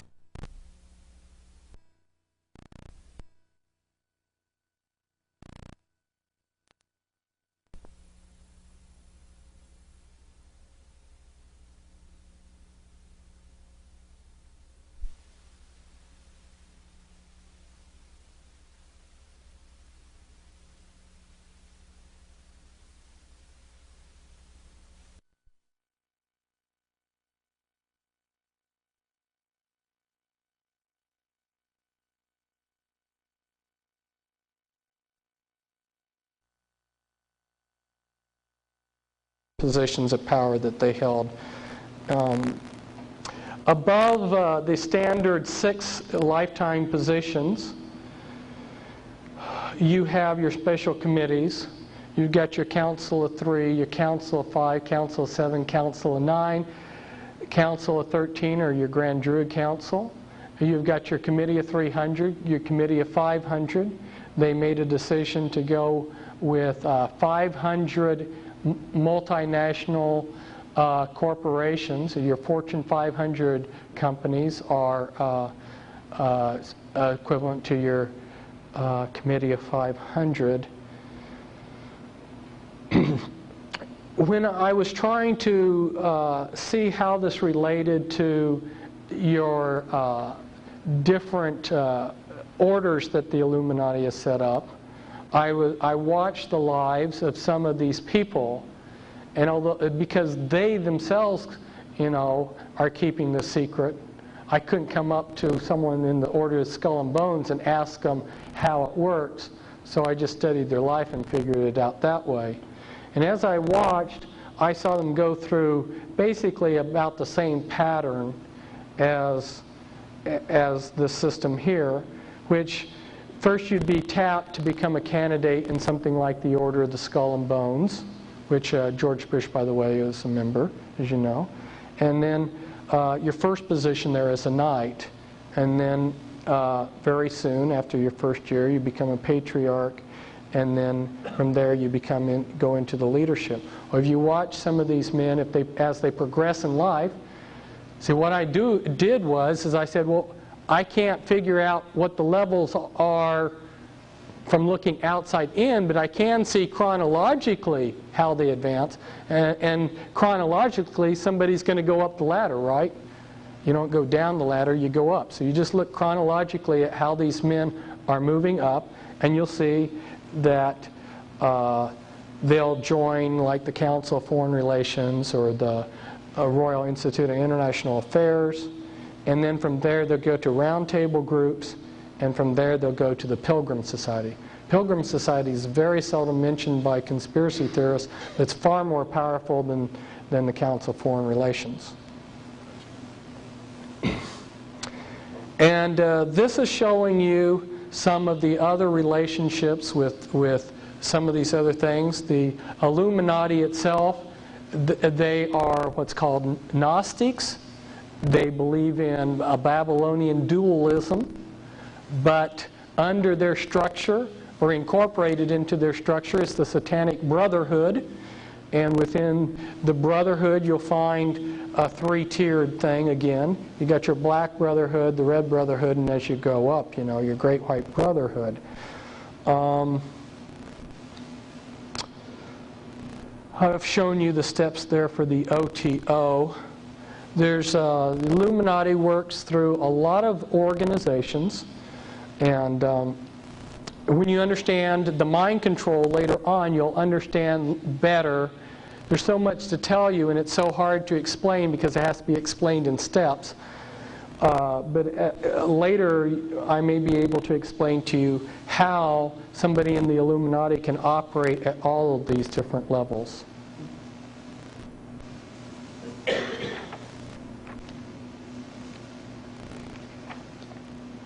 And this you have in your handout, so I won't even explain it, but it gives you a little bit of the history of how the mystery religions have reconfigured themselves.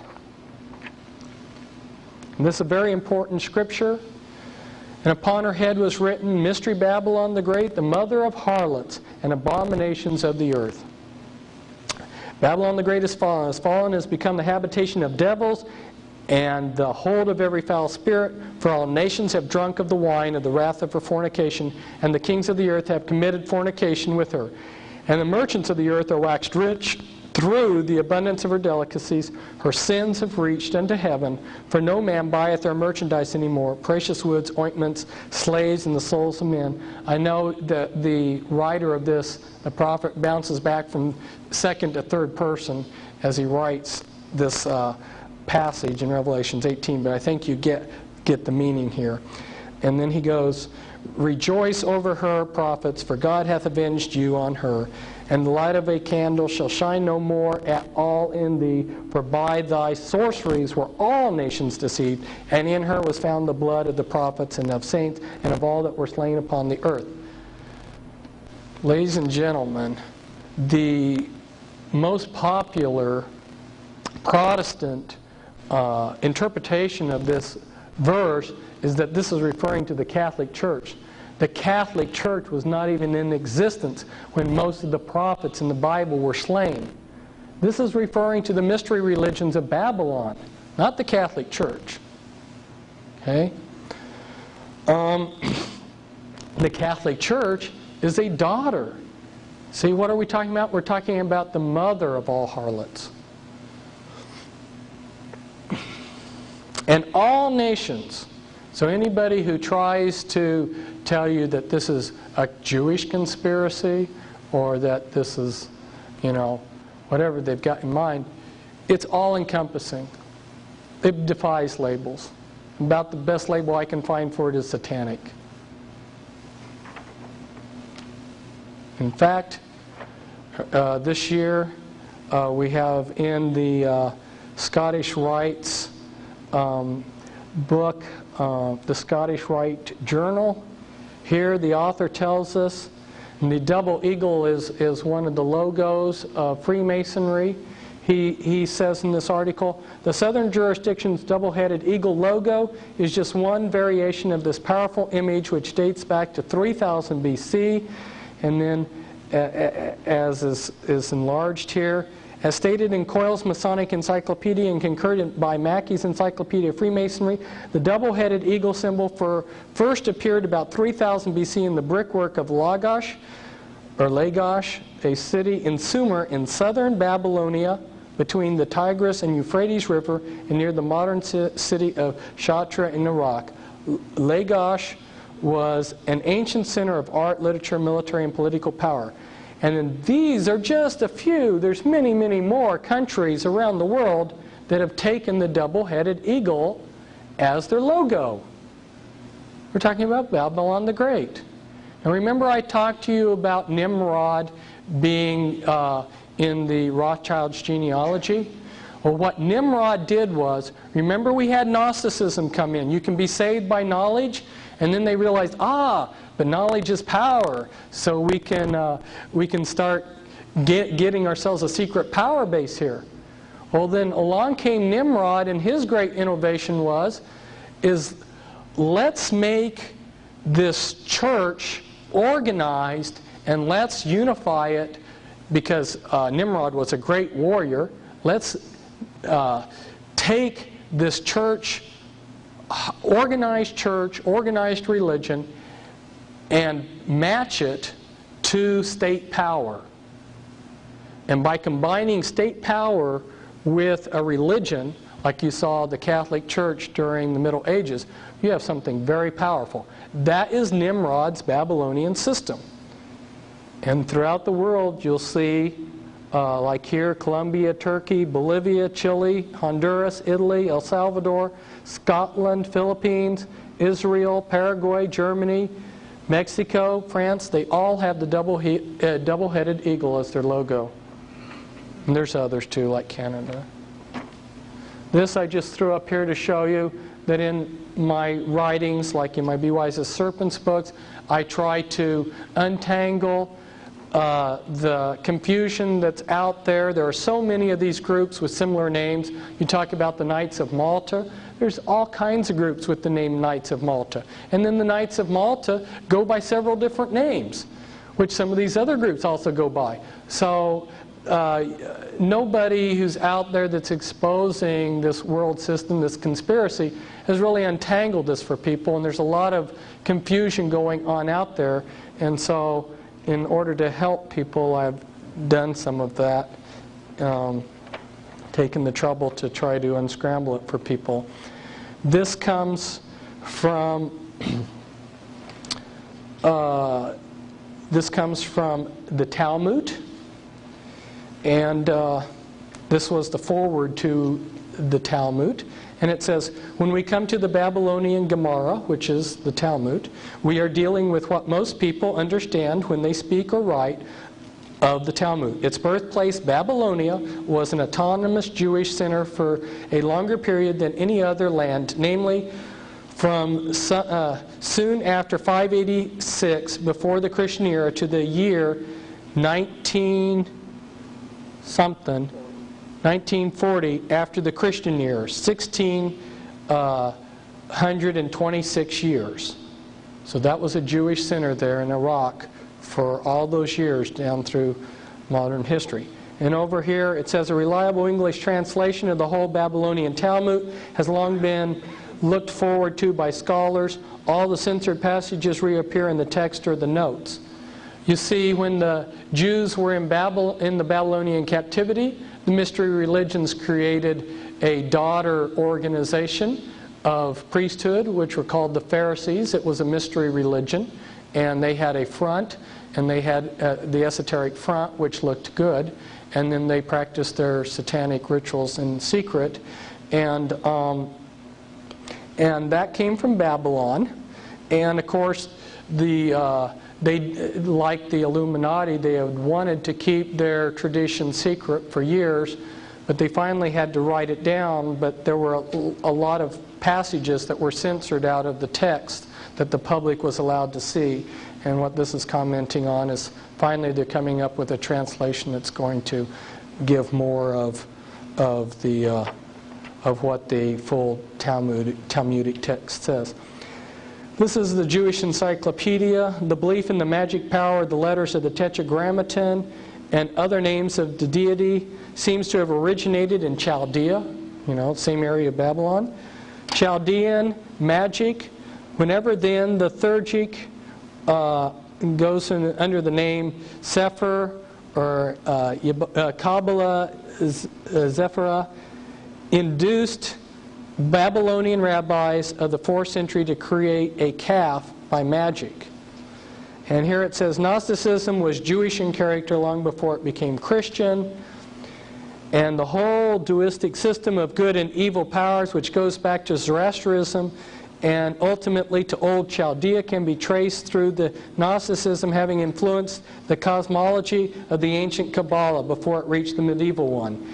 And it says the Klepet, the medieval Kabbalah, are found in the old Babylonian incantations. So the Kabbalah is based on Babylonian magic. The secrets of the Theurgic Kabbalah are not lightly divulged. See, that's esoteric knowledge. It's hidden. You're only given the knowledge of the Kabbalah and the Zohar and so forth in increments. The whole system of conjuration of angels and demons by which the evil spirits were exorcised, even the magic sign or seal of King Solomon, known to the medieval Jews as the Shield of David, has been resurrected. And what this is telling us here is that with the destruction of the temple, this is from Jewish Encyclopedia, the Sadducees disappeared altogether, leaving the regulation of all Jewish affairs in the hands of the Pharisees. When the temple was destroyed, the group that took over Jewish life from then up till now has been the Pharisees. And the next paragraph bears that out. Henceforth, Jewish life was regulated by the teachings of the Pharisees, which were a branch of the mystery religions. The whole history of Judaism was reconstructed from the Pharisaic point of view, and a new aspect was given to the Sanhedrin of the past. A new chain of traditions supplanted the older priestly tradition. Pharisaism shaped the character of Judaism and the life and thought of the Jew for all the future. So from that time until today, the Pharisees, known as the rabbis, have been in control. And that doesn't mean that all rabbis are evil. It's just like we go back to the tree of a tree that was in the garden of good, the tree of good and evil. Some of the fruit on that tree is good, and you'll find some rabbis trying to do good, and they will say, "Yeah, they know. If you can get them to talk, they'll tell you about the rabbis that they know personally who are Satanists and into black magic and using the Kabbalah for evil." This is just saying that the Talmud, which is the teachings of the Pharisees, which was codified several hundred years after Jesus, ranks in significance above the Torah, And the Torah are the first books of the Bible. Which if you're in the synagogue, you'll see that they keep the Torah housed. And this is from the Jerusalem Post International Edition. This was a Jewish magazine that was intended to go throughout the world. It's the International Edition. And this is written by a rabbi, and the title is The Chosen.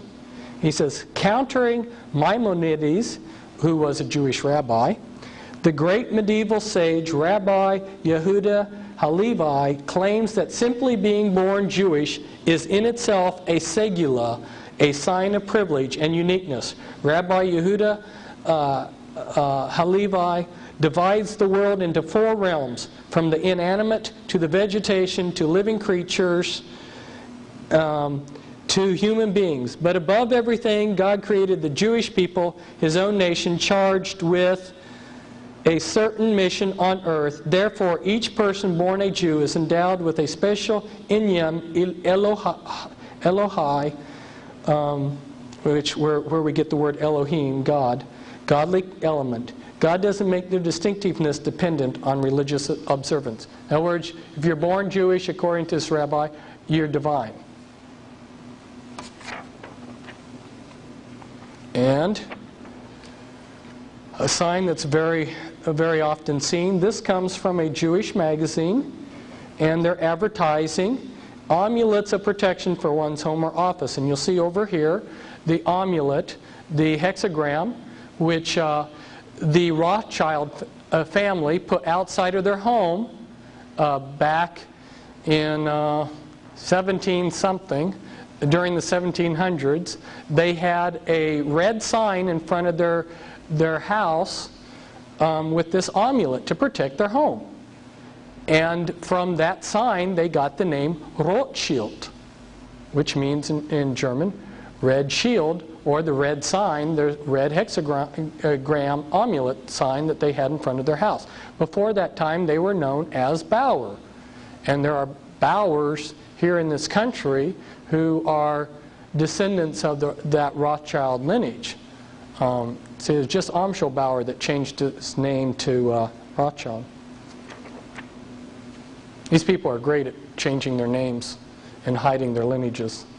I'll tell you, of all of the people that I have worked with that came out of the Illuminati, I so far haven't found one person whose last name matched the bloodline that they belong to.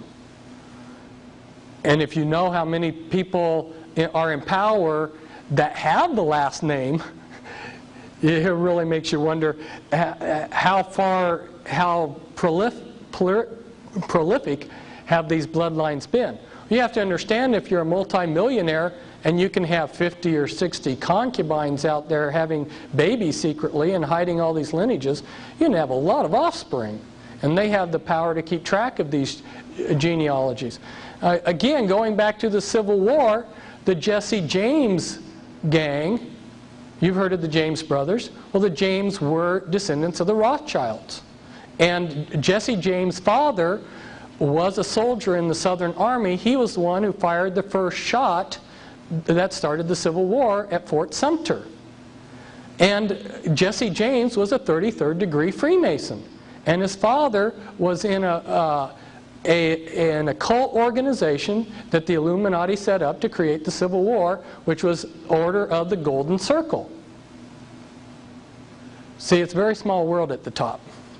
I could go on and on. It gets kind of, when you're a researcher like me, your head begins to spin when you see people like Reagan and FDR being related in some way.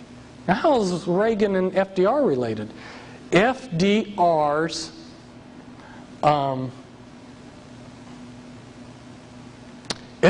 wife, help me out here, Eleanor, right?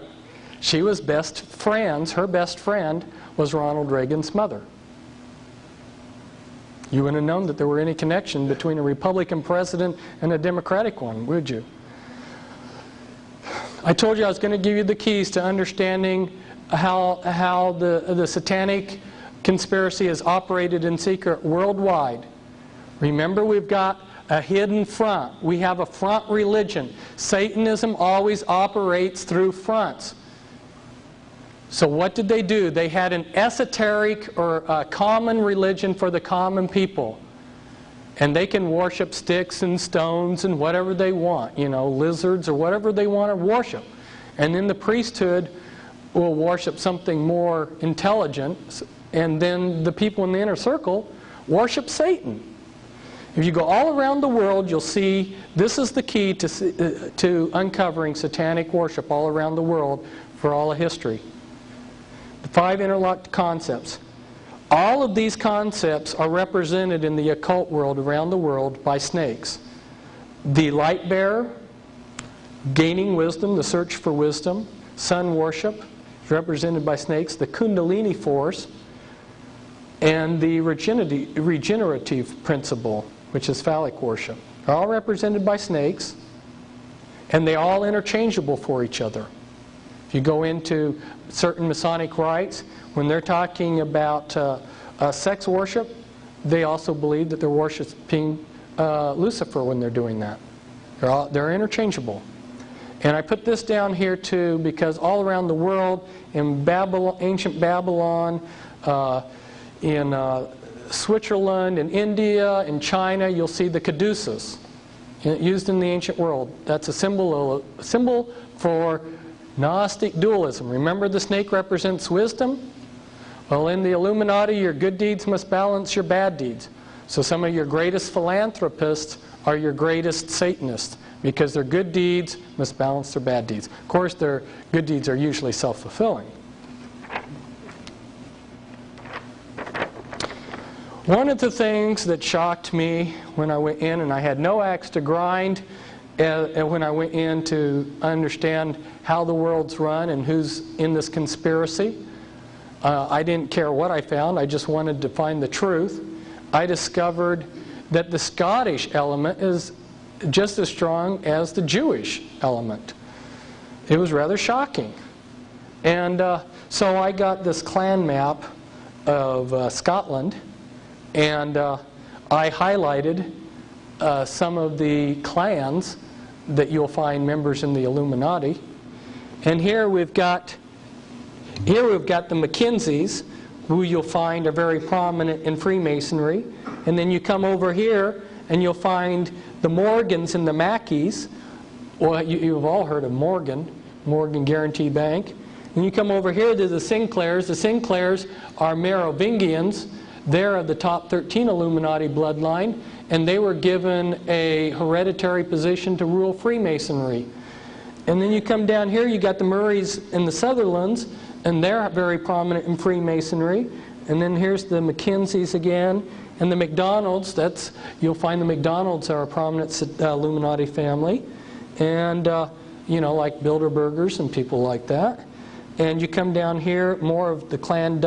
You find the Shaws and the Grants, both Illuminati bloodlines.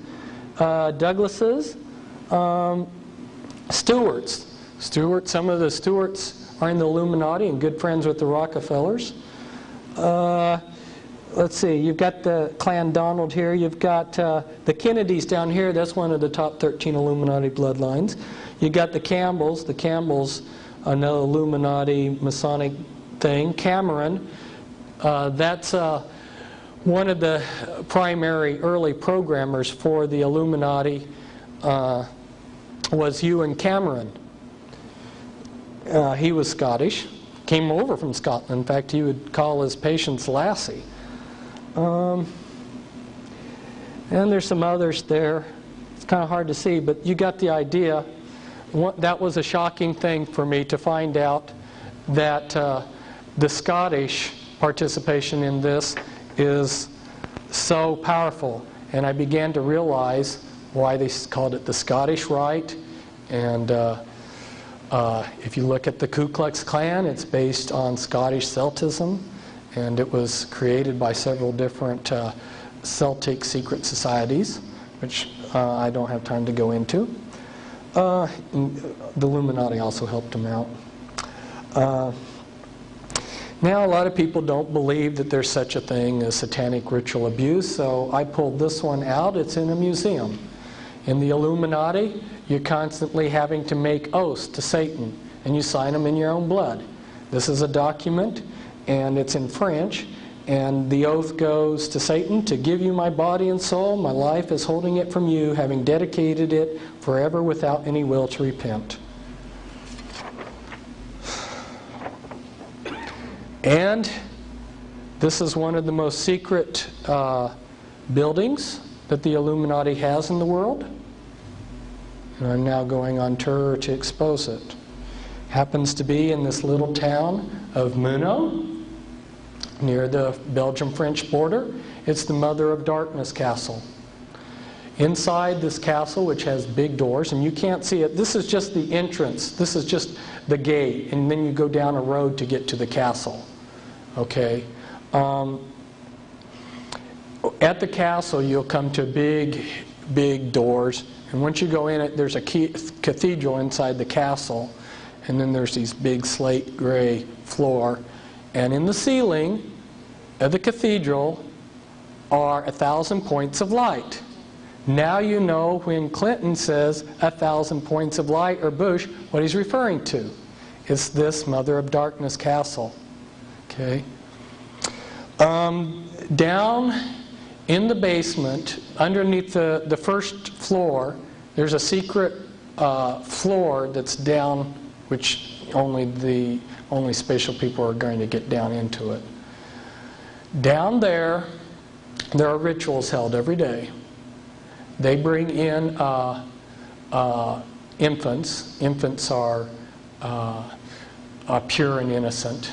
And every day they sacrifice a number of children, and they drain the blood from these children, and they write the history of how Satan's bringing in his New World Order on parchment down there.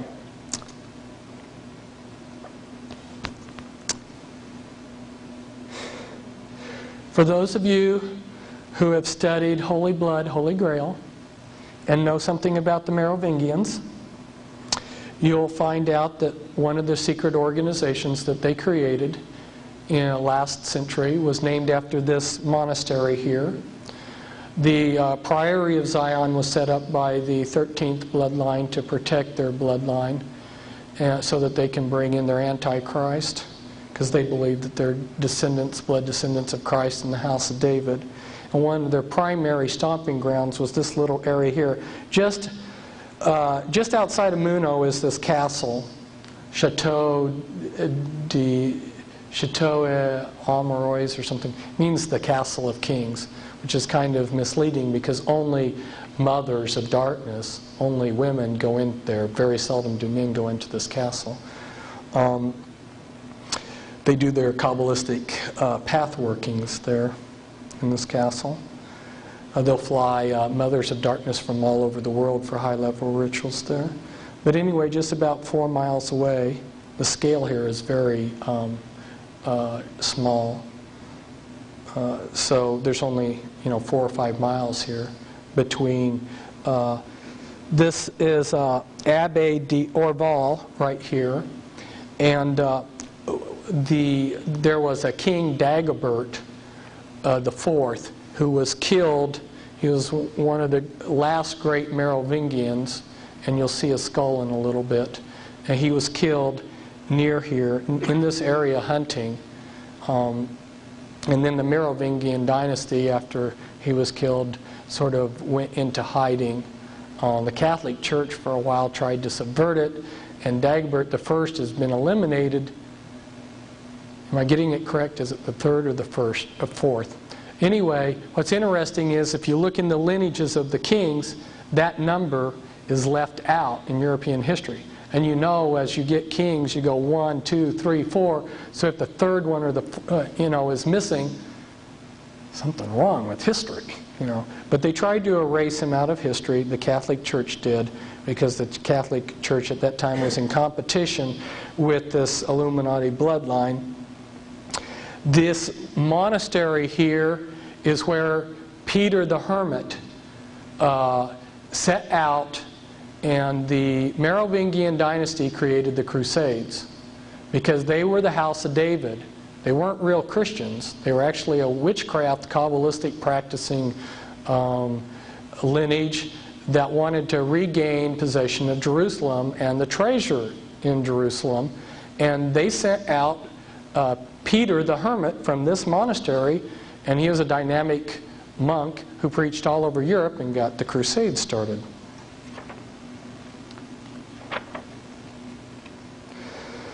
And if you're a Grand Master in the Illuminati or a Mother of Darkness, you'll do your Kabbalistic path workings of the 26 paths of your Kabbalistic tree of life and Satan's version of the tree of life.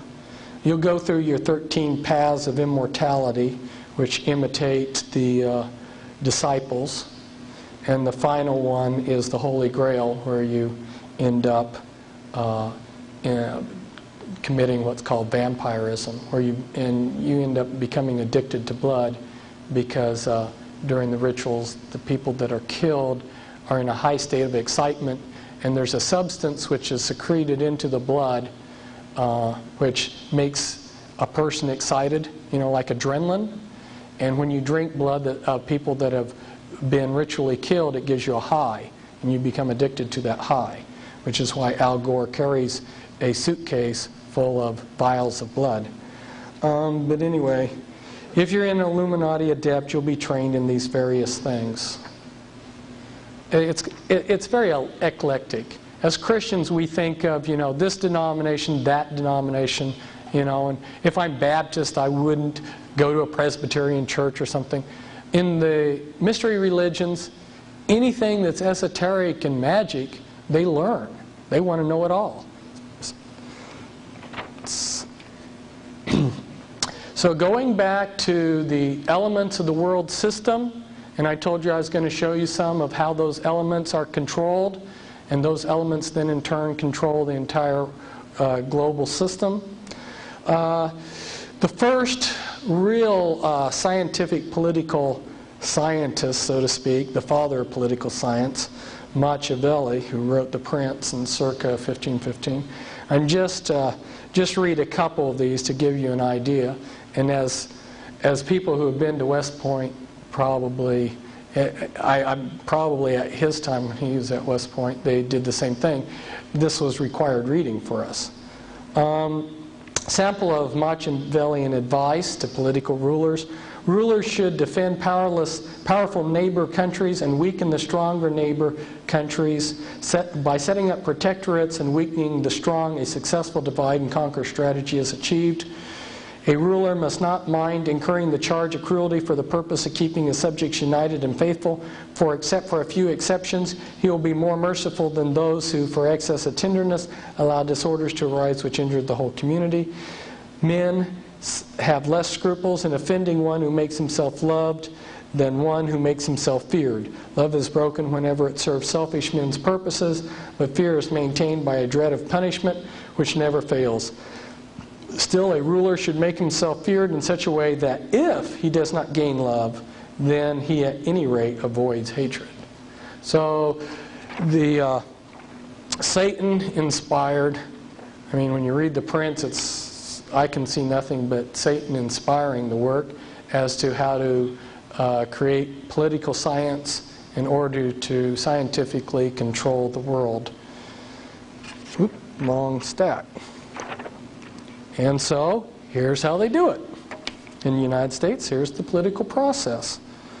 And this was in my Be Wise as Serpents book, but I found that it was rather unintelligible unless I took the time to sit down and really explain it. And again, we can only go through this very briefly. But the way it would work is at your high level, within the Illuminati and within various groups, we've got decisions that are made. Those decisions are transmitted down to the national level. Okay, on the national level, we've got a group called MJ12, and they're Majesty 12, Majestic 12, The code that's stamped on their paperwork is MAGIC, M-A-G-I-C. It's got a double meaning there, doesn't it? And this goes back to Plato. Plato, who's a very important person in the occult world, said that countries should be ruled by these wise men. And Sir Francis Bacon, and I love to spend all the time to explain how this all fits together, but I don't have the time. But Sir Francis Bacon, who wrote The New Atlantis, Sir Francis Bacon was very instrumental in this country being settled. And his actual book was called something about the Rosicrucians, but the title got changed to The New Atlantis. He discusses in there about how these wise men are to rule. It's Plato's idea, just rewritten. And then the Illuminatis updated it to what we call the study group, or the MJ-12. And MJ-12 originally had 3 groups of 6 men. It had 6 men from the Jason... it had 6 men, from the executive committee of the Jason Society. It had 6 men from the executive committee of the Jason Group, and then it had men in key positions in the government, such as head of CIA, National Security Council, FBI director, and then it had a head over it. So it had 666 and a head over it. In Reagan's administration, I think it was that they upgraded the group to 40. But this group has gone under a whole long list of code names. I list some of them in my Be Wise as Serpents book, which, by the way, isn't back there. It's out of print. PL40 is one of the code names of this group. They've tried to look like a leaderless group. They've tried to look like a group that's not even a group, that just suddenly, a group of elite guys happen to meet at the golf club and talk, But this is the wise men. It's the wise men concept that the occult world talks about. But they can't make all the decisions. A group of 12 men or 40 men can't make all the decisions. There's too many decisions. So they pass it down to the level 2 decision makers, which are the policy planning groups. Policy planning groups include the Council of Foreign Relations, Trilateral Commission, Brookings Institute, the Business Roundtable, American Enterprise Institute, the Population Council, Resources for the Future, Urban Institute. These people make decisions. Okay, but they can't make all the decisions still. There's still more decisions. So there's intermediate group. They pass some of the decision making on down to the research policy planning groups. And I've just listed a few of those. The RAND Corporation, the Stanford Research Institute, and the Hudson Institute. So let's say the Stanford Research Institute has been given a problem. They formulate an answer. They pass it on to the Council of Foreign Relations. If you look at the way it works, Council of Foreign Relations almost always rubber stamps the decision. But it has to be rubber stamped before the Illuminati act on it. Okay? How does this work? Okay, the decision is made here, and then it's transmitted to the decision makers. Okay, but they want us to ask them for what they want to do. It's a big, long process. They don't just do it. Okay, so what they'll do is the President of the United States will say, or some other leader on some administrative council or something, they'll say, we have a problem.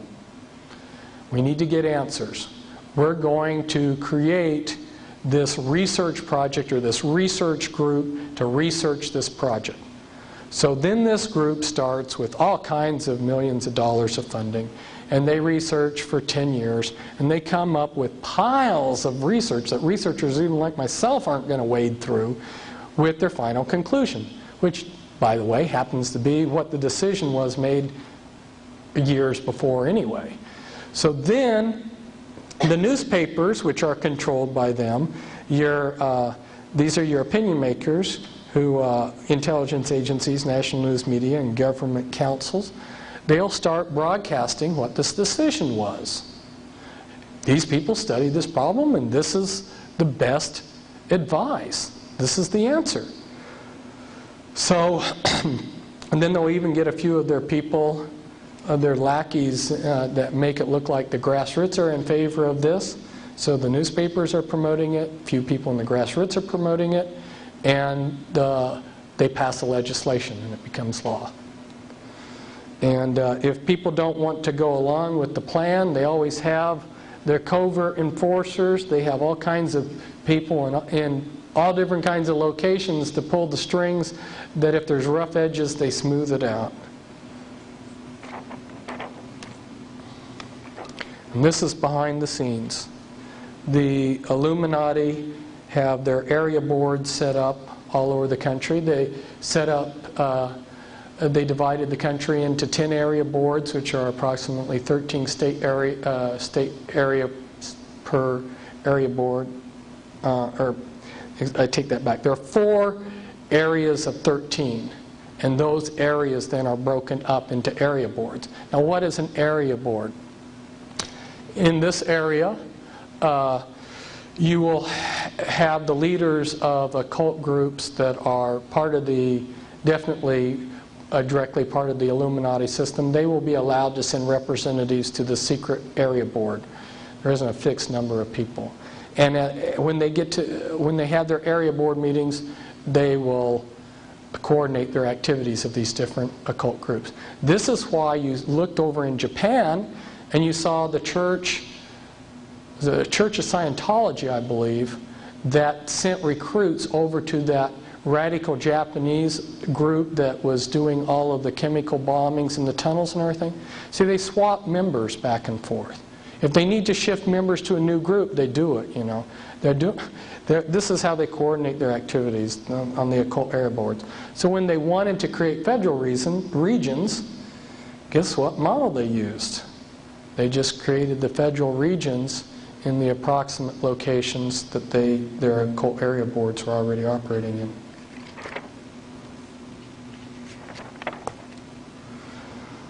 Okay, that was the political side of things, which was the state or the order.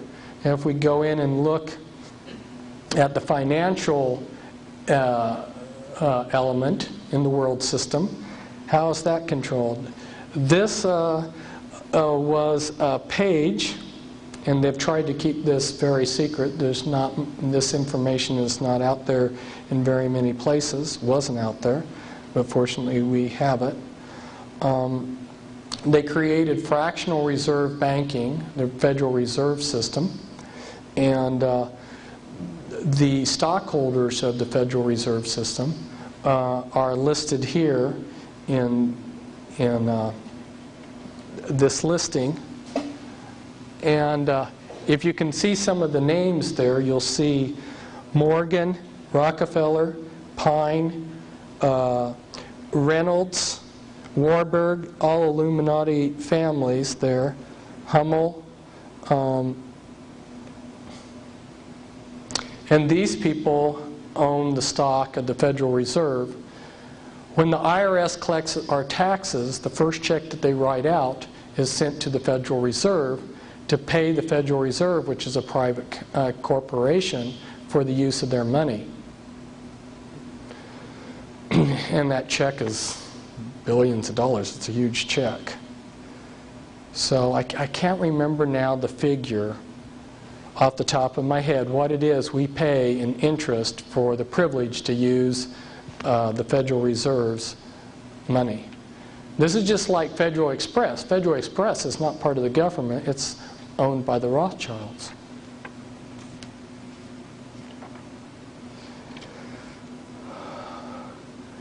Again, this is another thing that I can't go into due to time, but want to show you just the basic concept that the Illuminati families, some of them are your leaders of your crime organizations, and then they network in with all your other organized crime.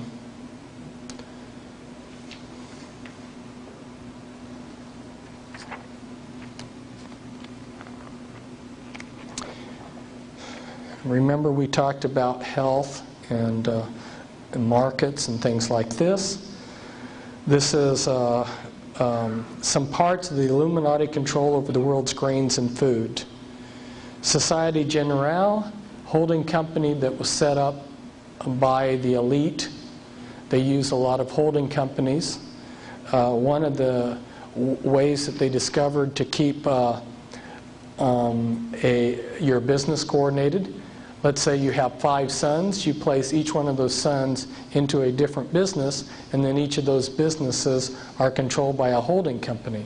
Nobody can even see that these 5 companies are interconnected because they don't know about the holding company. We've got management over here. See some of your leading families over here. And then I go into some of the important companies that, like Archer Daniel Midland Company, your hide cartel, your grain cartel, and since Iowa Beef.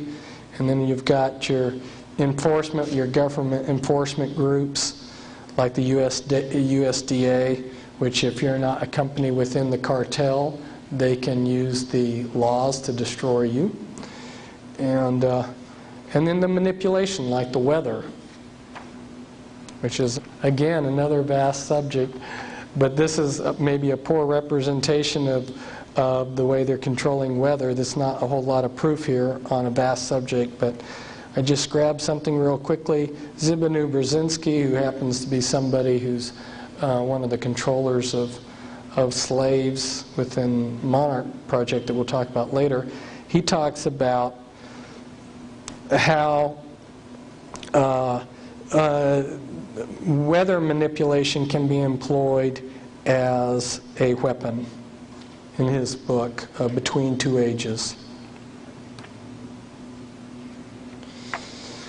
There's another one of my charts. This is showing how healthcare is controlled. You've got your basically three different groups. You've got your patients and your public out here.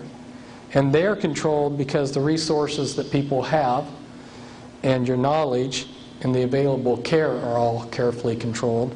And your doctors, they're controlled because their knowledge and training is very carefully controlled. And their resources are controlled. And their licensing and certification are controlled. I go into this in depth in an article, but this just sort of encapsulates what the article does, and then I'm just sort of encapsulating what this encapsulates. And then you've got the legal system controlled to enforce all of this, and you've even got some secret illegal groups out there to destroy doctors who don't conform to the medical monopoly.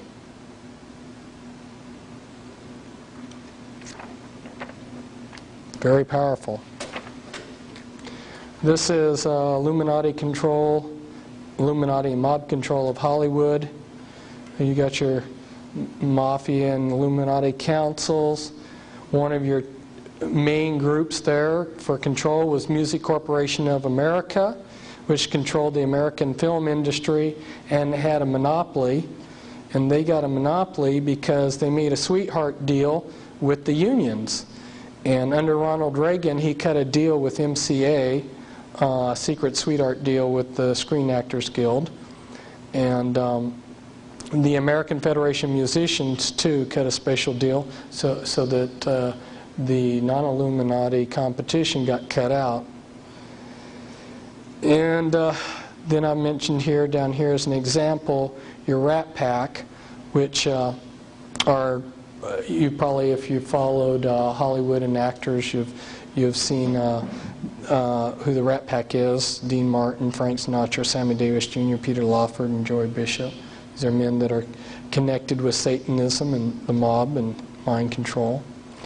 And talking a little bit about how the Illuminati families tie in genetically with some of these, and just giving a little sampling here of some of the leadership of some of these companies. I mean, this could just go on and on. If you look at the leadership of some of these companies, some of these groups that are controlling Hollywood, you'll see the Illuminati presence there. Like 20th Century Fox Board of Directors was Illuminatus William Randolph Hearst Jr., and with a director, Malcolm McIntyre, who was also an Illuminati. Okay, there's your top bloodlines.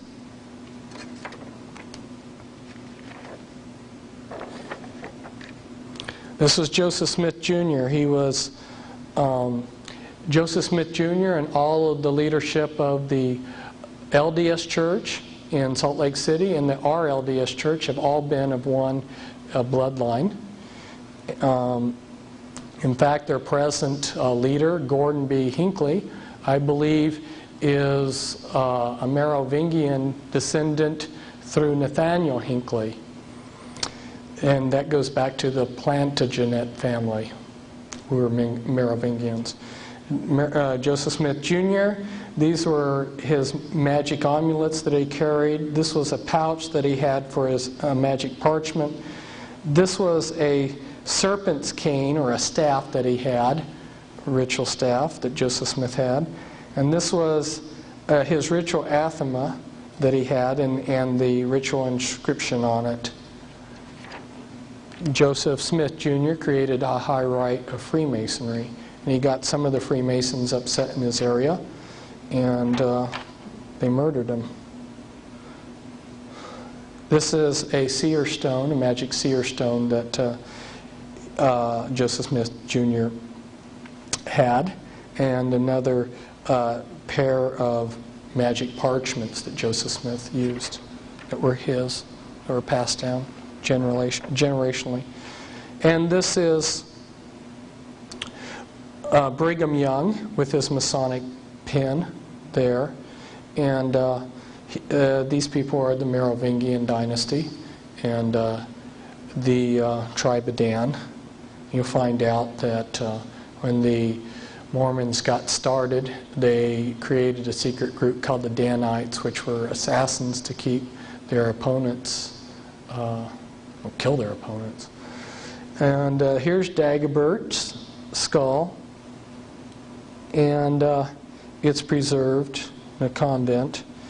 And this was St. Clair, who was at one time the leading Merovingian, or the head of the Priory of Zion, which in French is something like Preux de Zion. I don't speak French, so.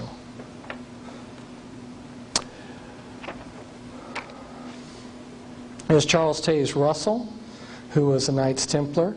Charles Taze Russell, who started the Watchtower Society of the Jehovah's Witnesses, ritually murdered by the Illuminati on Halloween, has his ashes protected below a pink granite pyramid made from the sacred enchanted rock mountain at a sacred site 18 miles north of Fredericksburg, Texas. The pyramid is in a cemetery in what was Allegheny, Pennsylvania, now Pittsburgh, Pennsylvania, and he had the Knights Templar logo on his pyramid that his ashes are buried under. And talk about really wanting nobody to desecrate his remains. They used barbed wire as rebar in the concrete foundation. If you've ever poured concrete, you know what rebar is. Well, they used barbed wire for rebar to make sure nobody got through to his ashes. And the problem with Freemasonry isn't just with the Jehovah's Witnesses or the Mormons, or their founders, or some of the other groups, but a lot of groups are tied back in, as this is a stained glass window showing the upside down pentagram, and this is in West Virginia. This is a Church of Christ, a couple Churches of Christ, with a strange form of a Masonic logo. This is some of the Astor Illuminati members, and I don't have time to go into the members of these families. I might just briefly comment on one. That's John Jacob Astor I. Came over from Germany. The Illuminati gave him a concession to operate drug smuggling. There had been fur trading going on in North America for several centuries. Remember, Columbus came in 1492 and people started trading furs with the Indians soon after that. Well, he came to the United States after the Revolutionary War. Within a matter of just a few years, he had a total monopoly over the entire fur trade in North America. How did he do that?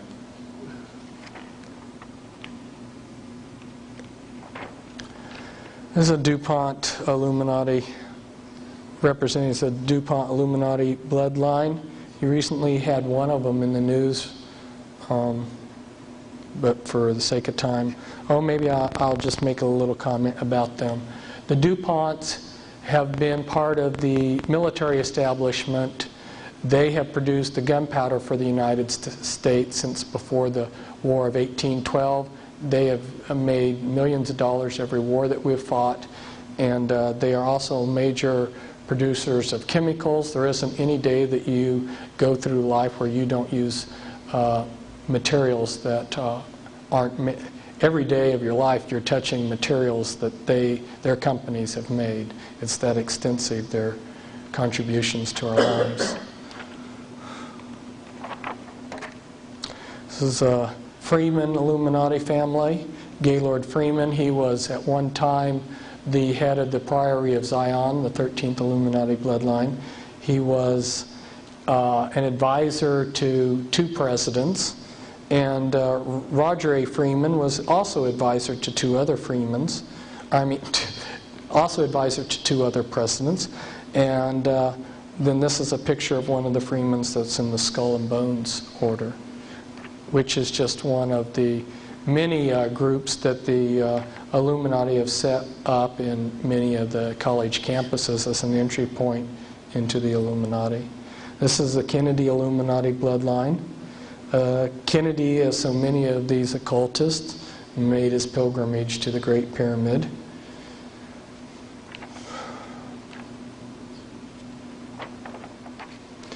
And one of JFK's girlfriends was Jane Mansfield, who was a member of the Church of Satan. Another close friend of John F. Kennedy was Sammy Davis Jr., who ran with the Rat Pack, and he was also a member of the Church of Satan. There he is with Anton LaVey. And the first Kennedy in history was named Brian Boru. He was also had the name Brian Kennedy, and he was the ruler in Ireland. And from his royal seed came a lot of other aristocratic Kennedys throughout history. And I brought this in because I'm wanting to talk about Illuminati mind control, and I think you're seeing different alters here, different personalities here, as she was the first presidential model that they allowed in public. This is a little bit of the Onassis Illuminati bloodline. The Lee Illuminati bloodline, a very ancient aristocratic bloodline in China. Li Ka-shing is a billionaire in Hong Kong, has a television network that covers Asia, has a lot of holdings in Canada.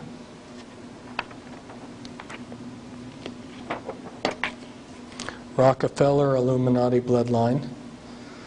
And Winthrop there was reported to have the largest porn collection in all the world.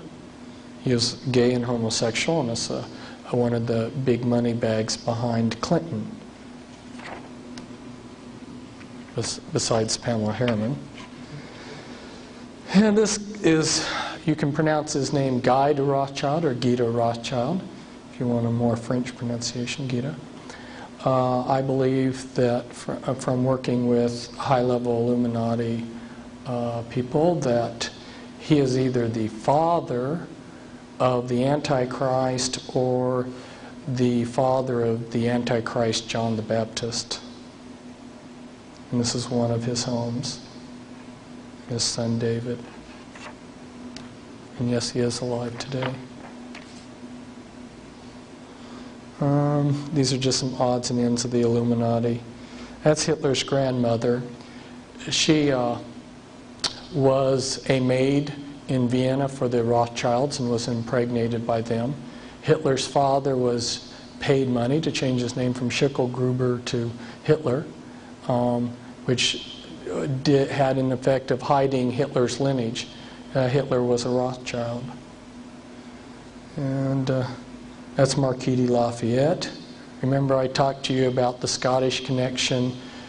Scotland and France were buddy-buddies down through history, and Marquis de Lafayette came from an area in France known as Brittany, which is Celtic, and ties very closely in with the Scottish Jacobins and so forth.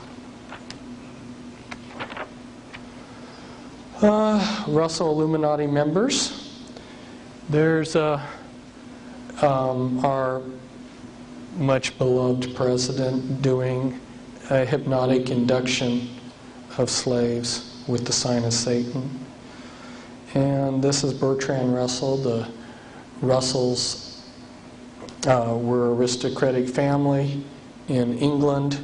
The Russells have been very prominent in helping set up a lot of religions and other groups.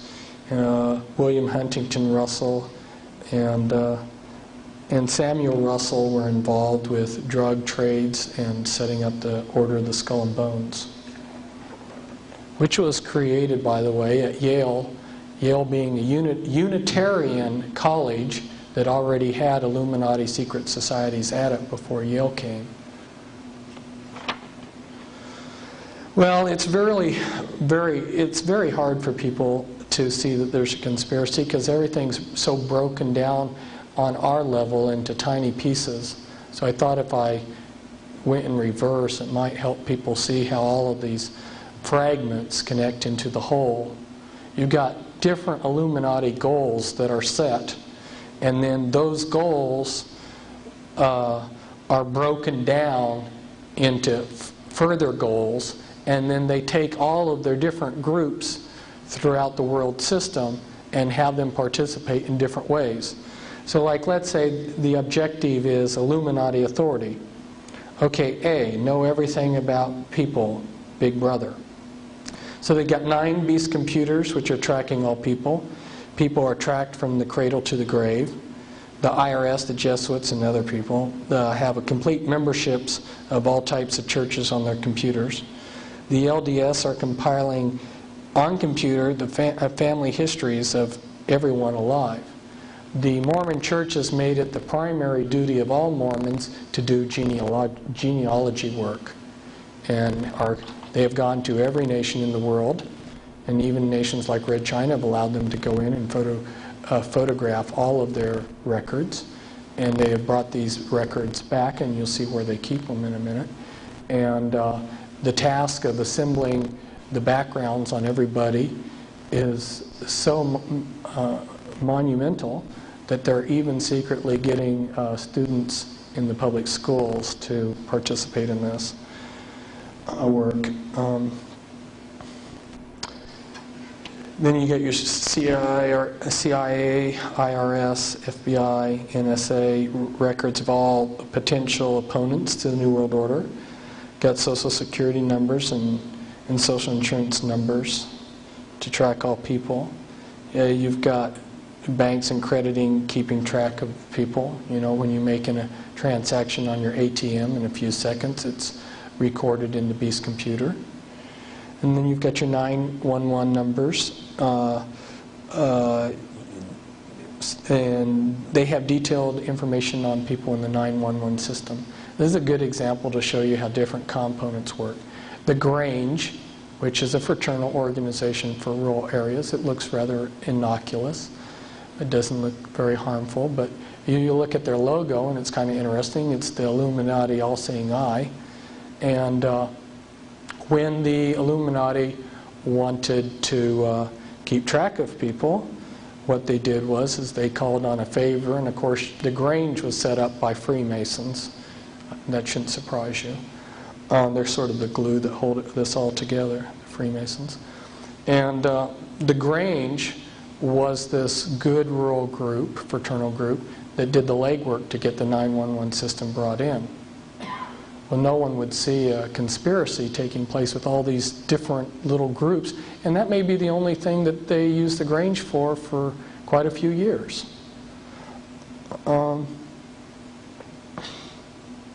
What's strange about that? I mean, what's negative about that? In the 911 system, they can record anything and they do, about you. What you like for breakfast, what kind of clothes you wear. Anything can be put into the 911 system. There is no criteria on relevancy, anything. It's a nice way for Big Brother to accumulate on computer all that they would want. And then you've got them monitoring most mail opening operations, and most phone conversations are recorded. I say most there. That's an understatement. All electronic communication in this country is monitored. And that's by the National Security Agency. And that's a big subject in itself, but it came out in the 1960s that they were doing this in the paper, but they stick these little things in the back of the paper in little articles and then choose to ignore the significance of them for the rest of the years, and people forget about them. But during the Israeli-Arab War in 1967, to give you an example of the military capabilities of the world system, they had voice prints of every Israeli officer and every Arab officer too. And if you can imagine, when a war's going on, you've got all these people with walkie-talkies and radios and everything, and an American spy ship is off the coast of Israel, and it's picking up all of these thousands of signals, and it's just a spaghetti mix of signals. Their computers can take and unscramble all of these signals, tell where they come from, and because they have every officer's voice print, they can know via the computer who's talking. So they knew during the entire war where every Israeli and Arab unit was, because they knew the officers that went to those units, and if they got a transmission from such and such geographic site, they knew that that officer's unit was there. And you can trust me that they have people like myself, my voice print.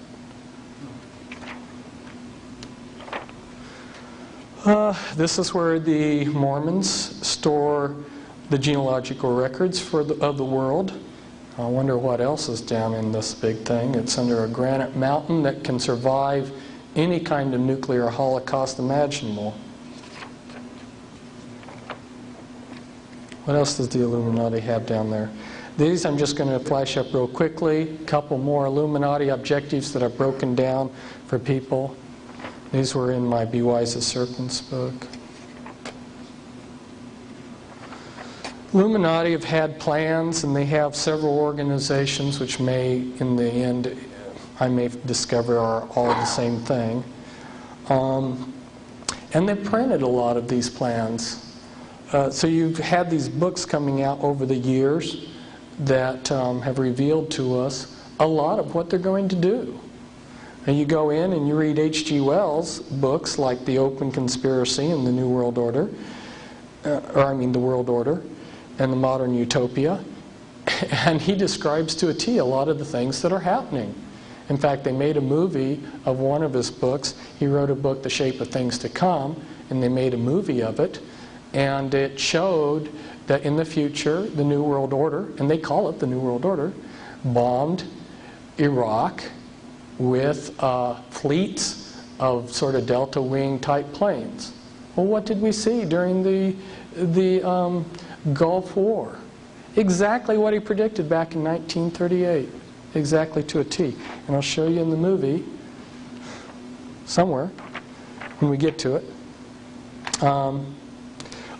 I threw this in as a sample.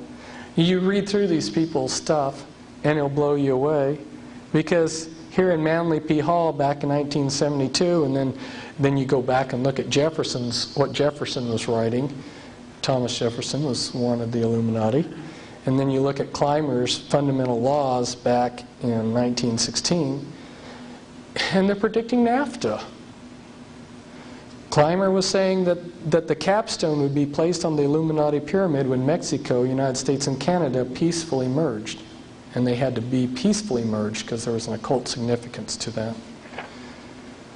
So by debriefing people that have been high up in the Illuminati and been in on planning sessions and heard things of what were going to happen. I knew the Bosnian conflict was going to happen. I knew they were going to blow up a federal building like in Tulsa. I knew a lot of these things. And here's a photograph off of that movie, The Shape of Things to Come, which was H.G. Wells' book. And guess what their logo was? It's the winged sun disk, which is an Egyptian magic symbol, which is used by Charles Taze Russell, who started the Watchtower Society, and is used by the Theosophical Society, and is used by Aleister Crowley on his material, who is a Satanist. So winged sun disk, the satanic Egyptian hermetic symbol, will be the, according to H.G. Wells, the symbol of the New World Order. By the way, who was H.G. Wells? Well, he was leader of the Fabian Society, Fabian Socialism, and he is also a Freemason. In fact, one Masonic book says that he's one of their best prophets. And I don't have time to go into this either, but they've had their great minds thinking on how to set up this cover government so that the people feel like they're governing themselves when they'll be ruling from behind. And, you know, they'll set up the House of People and the House of Counselors and the House of Nations, and then they'll have these various groups, the World Judiciary, the World Executive, the Enforcement System, and 20 World, a council of 5 World Ombudsmen. And then you'll have administrations and agencies to integrate your world government. And the people will be very happy that they will think that they're ruling themselves. Now we're coming to the most important topic. And everything I've said up to now pales in insignificance to what I have to tell you about now. And that's the Illuminati's mind control. And it was such a vast and important topic that spending an hour or 2 hours or 3 hours doesn't even begin to open up the subject. And so that's why I haven't spent all this time talking on it, is that I realized that it's just too vast. You've heard New Agers talk about a paradigm shift. When you understand the ramifications of the Illuminati's mind control, everything that you knew about human behavior and how you looked at people and rated them is obsolete. Okay? And it's taken me years for the impact of this mind control to be worked through me to where I can really appreciate, because I want to go into denial too sometimes about the ramifications.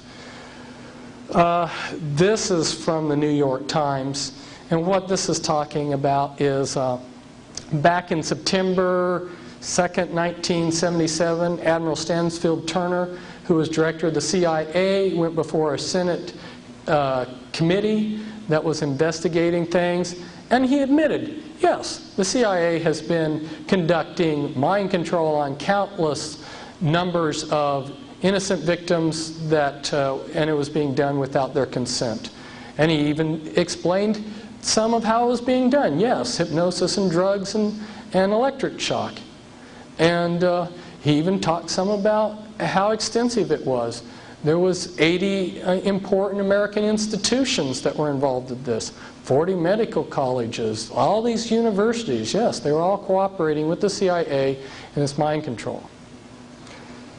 But even though he admitted this, one is a little of it came out then in the New York Times here, but about MKUltra. But they still did a good cover job, and the American people really didn't get the full ramification of what's going on. The public still doesn't know. They don't have a clue. And the Christian people don't either. And until people understand how they're doing this mind control, you're wasting your time to create an organization to fight the New World Order, because they'll be infiltrated. and Satan will take what you're doing for good and deflect it for evil. Here in one of the programmers, Dr. Lewis Jolly, he's called Jolly West. They're mentioning him here as one of the CIA's known programmers in this. Well, books have been coming out. I started exposing the Illuminati's mind control with trepidation back in 91. And in 92 I came out with a monograph on it. And then the last year I came out with a book, which is a guidebook, an illustrated guidebook. And then this year I came out with a full-blown expose, which is volume 2. And it's the Illuminati formula used to create an undetectable, total mind-controlled slave. Why did I have such a long title? Because it is totally undetectable when it is functioning correctly, and it is total. It controls the person's entire mind and their body. It is a group package. The reason that this mind control is so powerful is because they have taken every possible type of mind control and combined it in an extremely sophisticated package. So if you listen to these CIA people, they'll sit there and they'll say, well, yeah, we tried doing this type of mind control, but it only worked in like 60% of the cases. And so we couldn't do it, we couldn't use it. We tried this, and behavior modification only works in a certain percentage, Well, what they're not telling you is if you take this method, which works 60% of the time, and this method, which works 60% of the time, and this method, which works 70% of the time, on down the line, and combine a sophisticated group package, you lock someone in totally. Now, one of the elements of this mind control is to create programmed multiple personalities. This person here is my co-author, and these are pictures taken within a short period of time. Here you're looking at one of her front altars, and this was an altar that was created to be what we would call like a madame.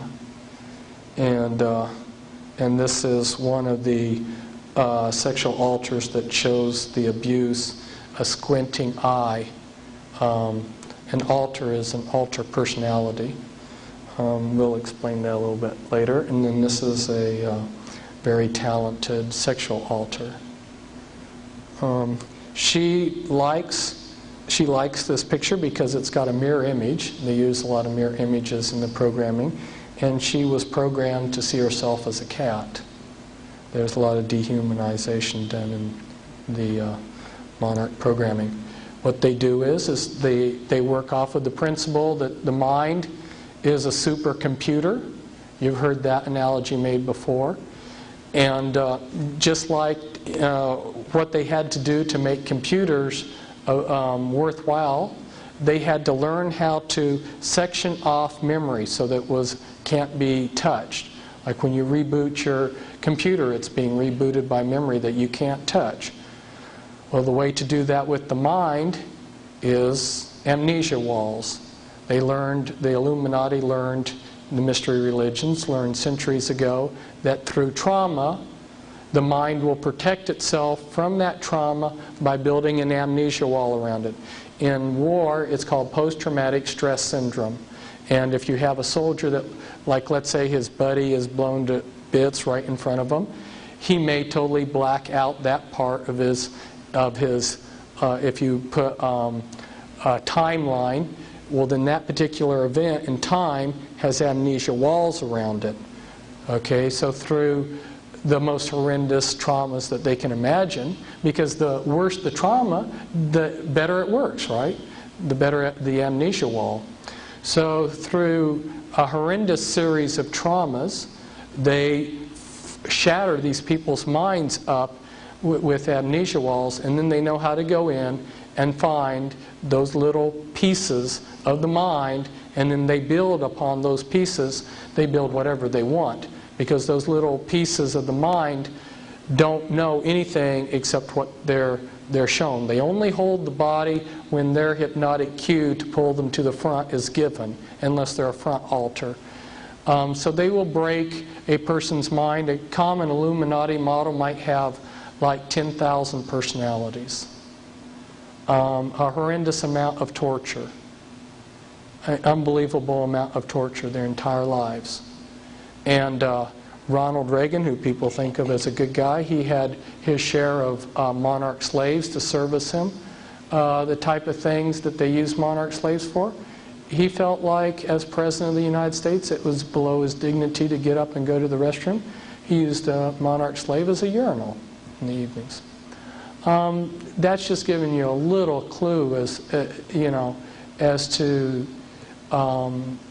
the types of uses for these monarch slaves. They're not used for legitimate purposes. They're used for the most ghastly, nefarious things, and they can get the slave to do anything they want.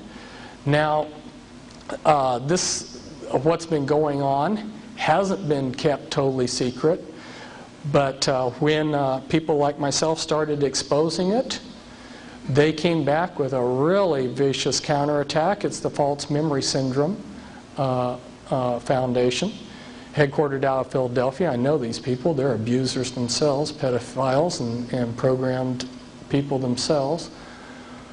And they've got 40,000 lawsuits in this country against therapists for false memory.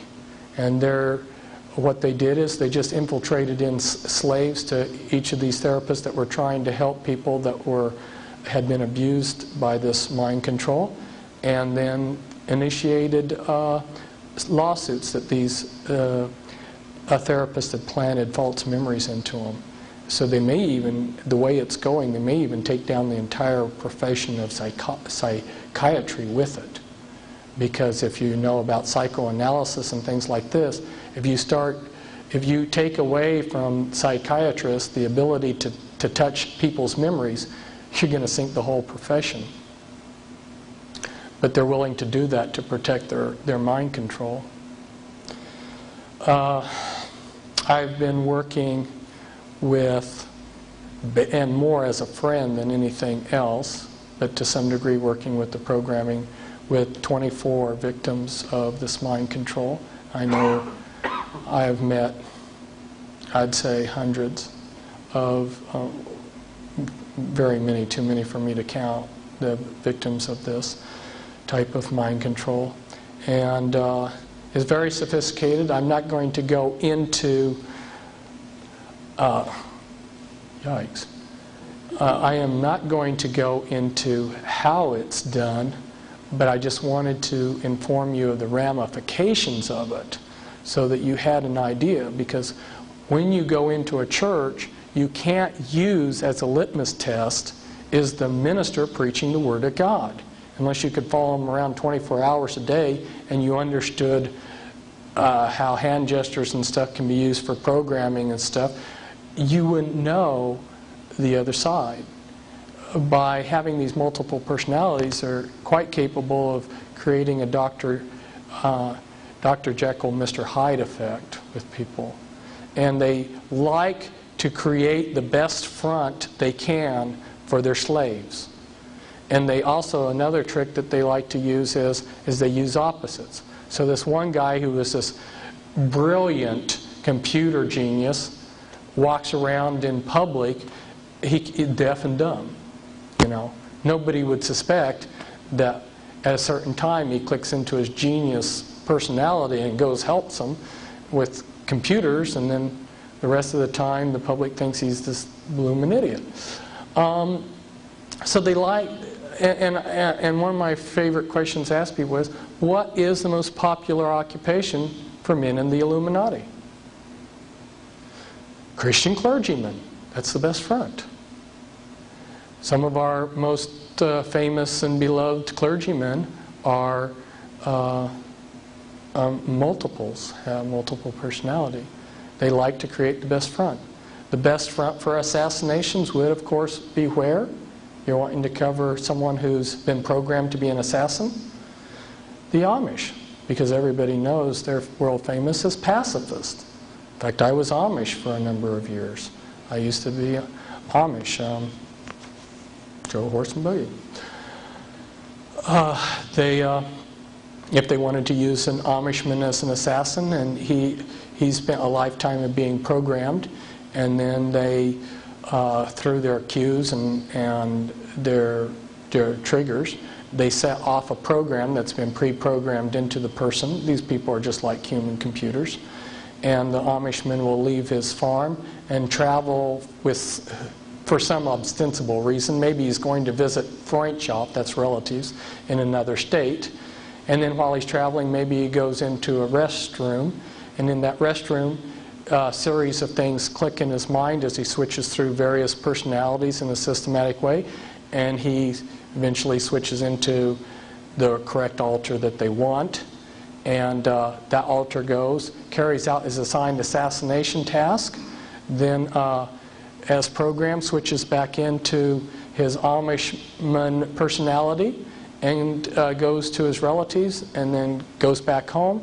And all he knows, all his front personalities know, is that he went on a trip to visit his relatives. And when he gets back, and these are called wet ops by them. Wet ops means blood's going to run, or black ops. And they got their own terminology and lingo for all of this. And when he gets back, at some point, there'll be a team that debriefs him. They'll have a programmer, and they'll have a lie detector, somebody running a lie detector and someone else. And they'll run them through 3 times to make sure they get the truth of what happened. And when they're satisfied they got the truth, they'll let this Amish boy go back to his Amish farm. So there's a lot going on. And I see it all around, and I know what's going on. And you really, if you're wanting to know, you need to get the Volume 2 book. Because there's just so much to tell you that I can't begin to do it. But one of the programming places, Bethesda, Maryland, the hospital there, this comes from it. This is showing brain scans of people that are multiples. And it's showing that somebody who pretends to be different personalities has a different brain than somebody who shifts from different personality to different personality. A person with multiple personality disorder has a different brain. It's actually physically different after all the traumas and amnesia walls and programming. This is me. This is a place of fine arts, Palace of Fine Arts in San Francisco, right next to the Presidio, which is used by the Illuminati for rituals.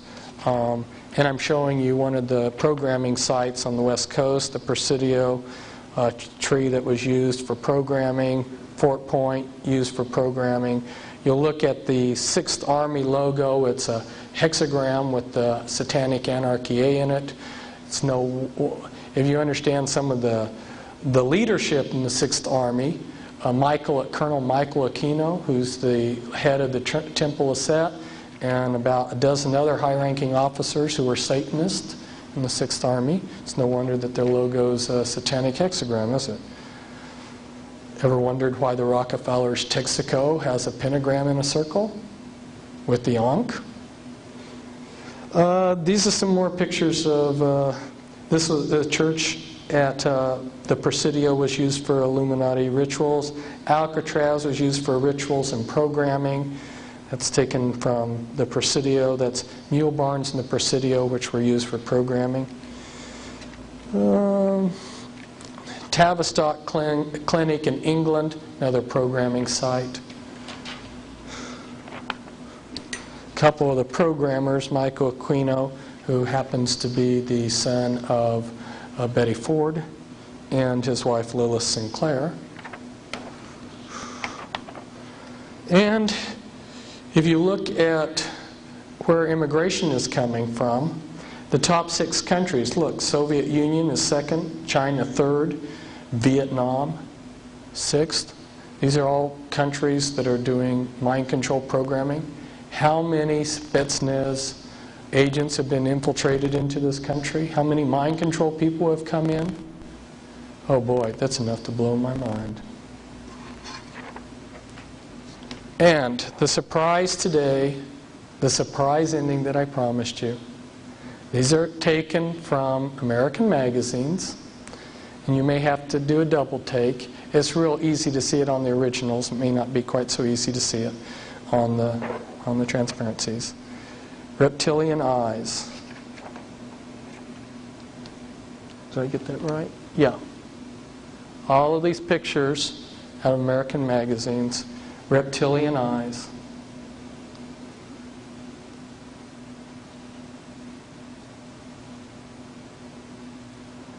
So like the lady who told all these stories in Arabia, you know, you'll have to invite me back for me to tell you more. Reptilian eyes. Can you see it? You see what I'm saying? Look up here. Look up here at there. Do you see how the eyes are reptilian?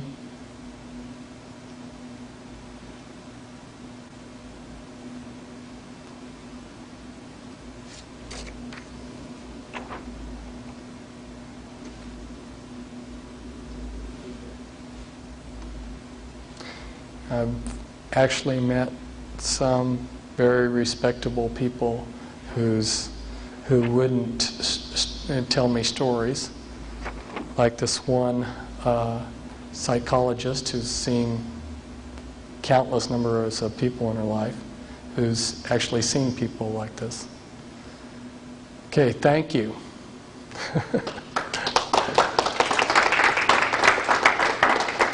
And one last thing, you know, we're leaving, we're going our separate ways and everything, but I just want to let you know I'm still alive. I haven't gone off the face of the earth. If you want to write me, contact me, call me, you know, I'm there.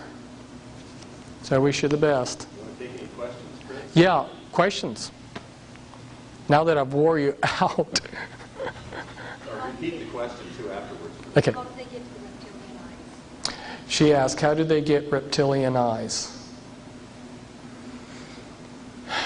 I wasn't going to talk about this subject, but I don't have final answers on some of these things. I can give you tentative answers.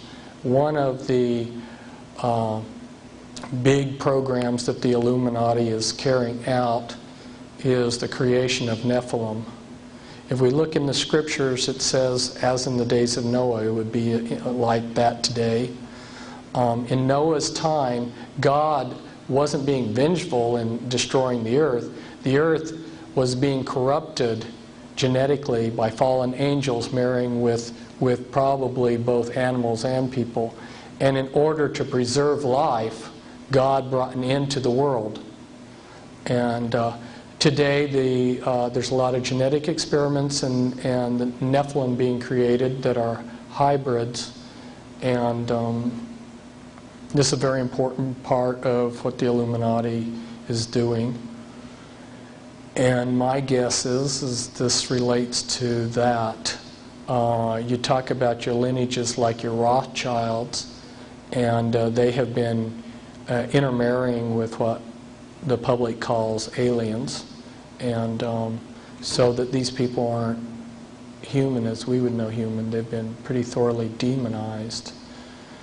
If we go back in time, the chief advisor to Queen Elizabeth I, Sir John Dee, he was a Kabbalistic black magician.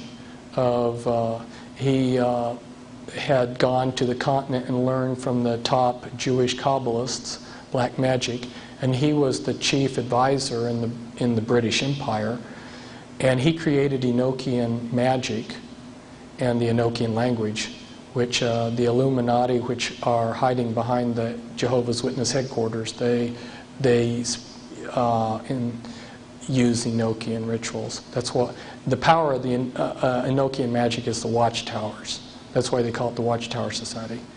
But anyway, yeah, they get a laugh when they say Watchtower Society because it's got a double meaning. Got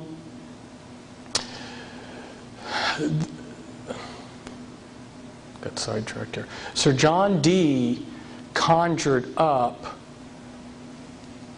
demons or angels. okay, with his black magic. The beings that he conjured up, there were pictures drawn of them, and they look identical to what we call gray aliens. Okay, that tell you something?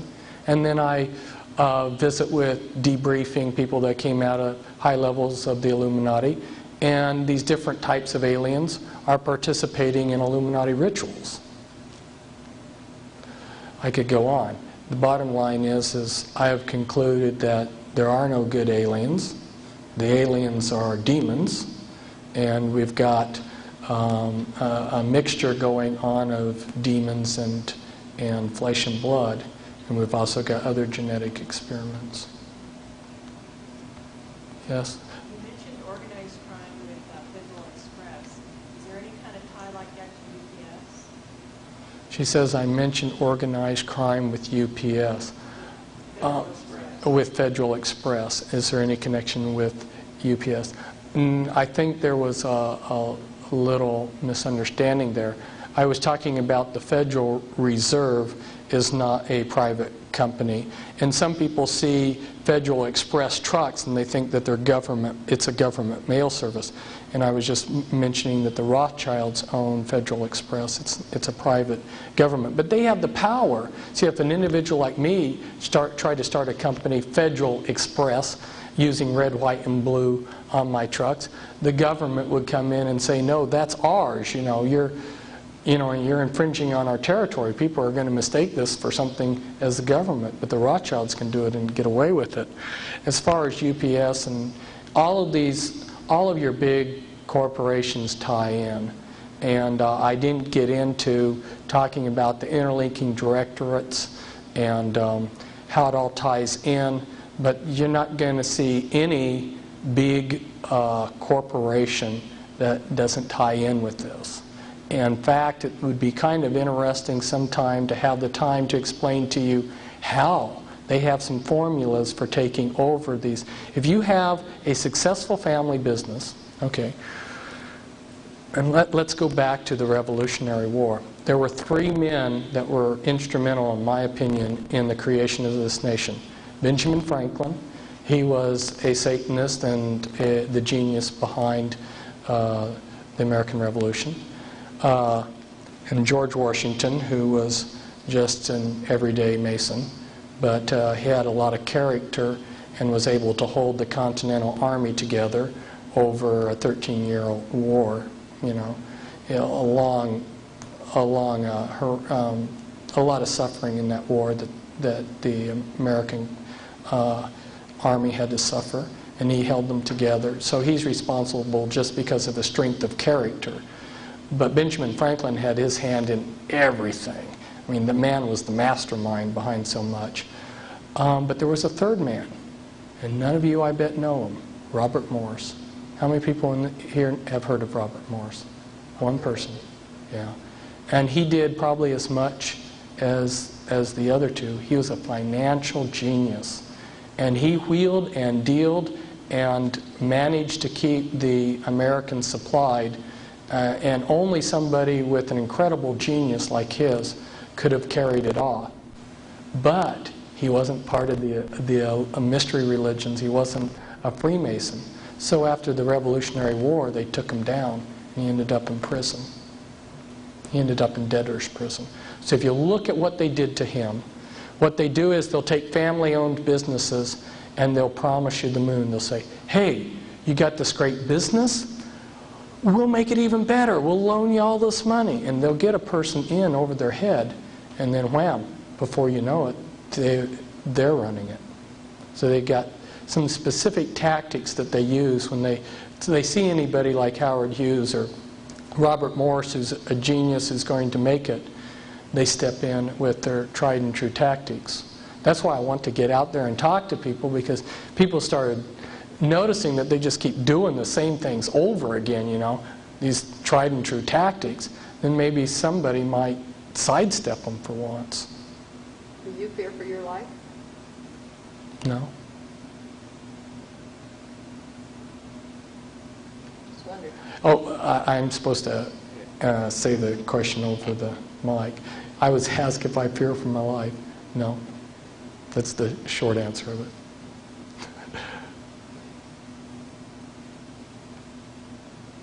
That doesn't mean that there aren't people that wouldn't like to do me harm. Yes? Where's the hope? Where's the hope? Did that get lost somewhere back there in the beginning? Oh boy.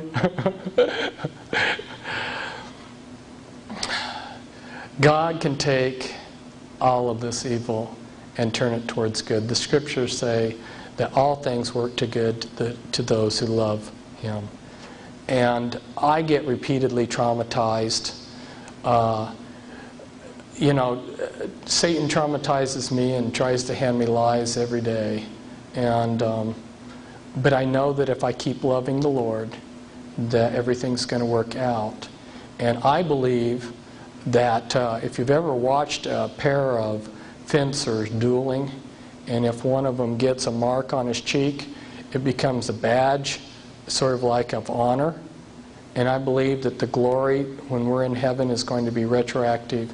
And all of these battles that we fought are going to be seen in glory. The glory is going to be retroactive. And I believe when I'm in heaven, I'm going to say I was always in heaven.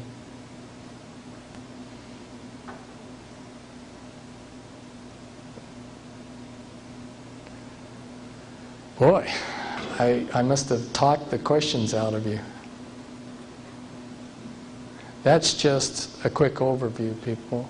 Where do you see Ross Perot fitting in this picture of how he keeps coming in and out of the presidential election? Just another one of their stooges. That's all. Everybody that's run for president in this century has been one of their... I say everybody. When I mean, I'm qualifying that not... I mean, there's some individuals out here that are not of major parties that are just, somebody who came out of a mental institution and announces, I'm running for president. But for every legitimate candidate this century has been one of theirs. You go back in my Be Wise as Serpents book, and I'll show you in some of the elections, you'll have 5 or 6 men running for president, and they'll all be Freemasons. Hey, tails they win, heads you lose. Bush, skull and bones. Illuminati order. Clinton, Illuminati bloodline goes back to, the people that set up. His bloodline goes back to the same people that set up the skull and bones. He's adopted, though. So he's not, the Clintons aren't his family, which is another thing that they oftentimes do. They love to adopt out and rearrange things. I could go on for hours probably telling you how they hide these lineages, just like they've tried to hide Adolf Hitler's and Abraham Lincoln's. Except it's kind of interesting. One of the Rothschilds is named Abraham Lincoln Rothschild. So sometimes it comes out anyway. Yeah, Christian? Do you think we should still go and vote? No. The question was, should we go and vote? Well, I'm not going to tell anybody what they do with their time. Your time is your own. I mean, that's God's gift to you, and you use it how you want. But in terms of what I know, the voting is rigged. Back when Bush and Clinton were running against each other, a friend of mine who connects in with all of this, he had a map back 6 months before the primaries that had all of the election statistics, the final election statistics. The map had all of the electoral college votes for the states as they would be determined, and then the popular vote down to a T. These weren't projections. They were the final figures. It was long before the primaries. And then I knew from my Illuminati sources that they wanted George Bush in as president again when he ran against Clinton. And then I made them, I guess you could say, the mistake of printing that in my newsletter that the Illuminati wanted Bush reelected, and that, of course, what they want, they'll get. But then I noticed in August that they changed their mind. And so then I wrote a little paragraph in my newsletter. They changed their mind, but nobody read my other paragraph. They just remembered the first thing that I'd said.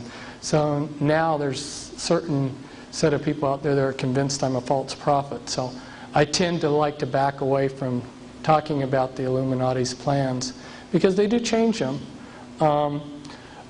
But the voting's all rigged. And there's a good book, Vote Scam, by the Collier brothers. And I guess a lot of you probably read it already, so it's not even news anymore. Okay, question. You said about the Oklahoma bombing, that this was all planned. Do you know of any, have you heard of anything else that might be planned? Oh, anything else? Yeah. Well, in relationship to Atlanta, they wanted to test martial law being brought in on the American people in the Atlanta area.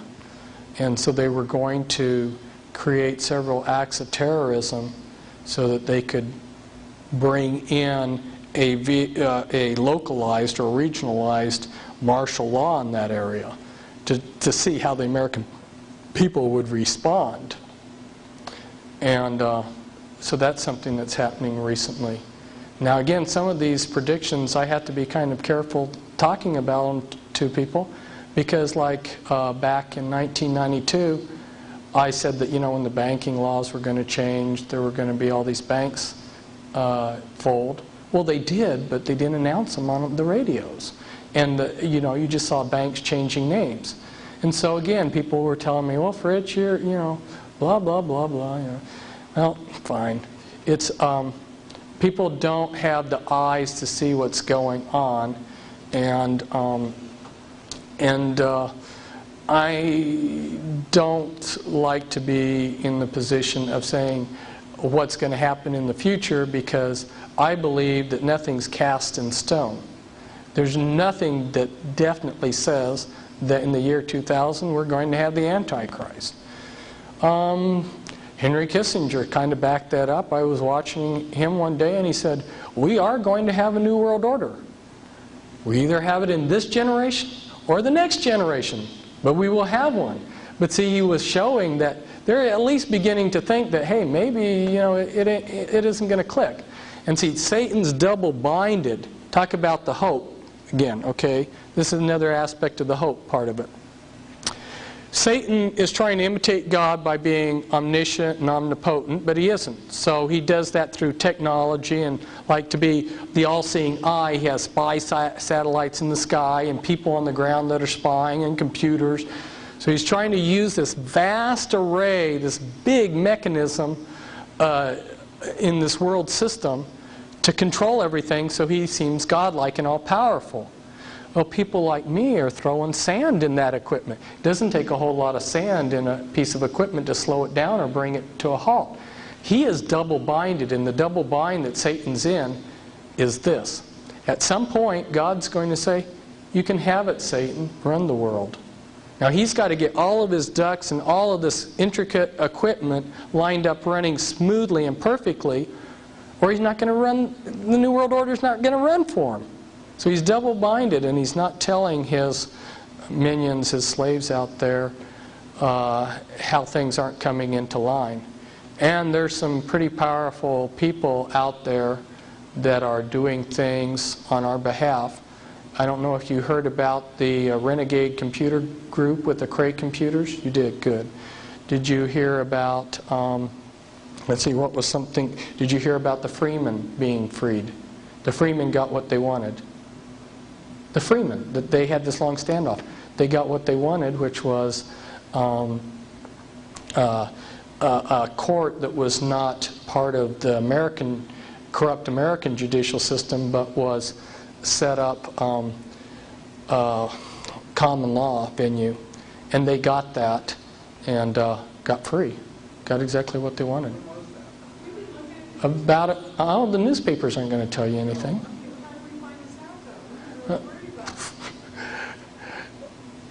The answer, I guess, is just there's some of us out there that are watching these things, and we fax and call each other back and forth. But like I say, if I make predictions on things, which I sometimes do, the news media a lot of times doesn't report them anyway.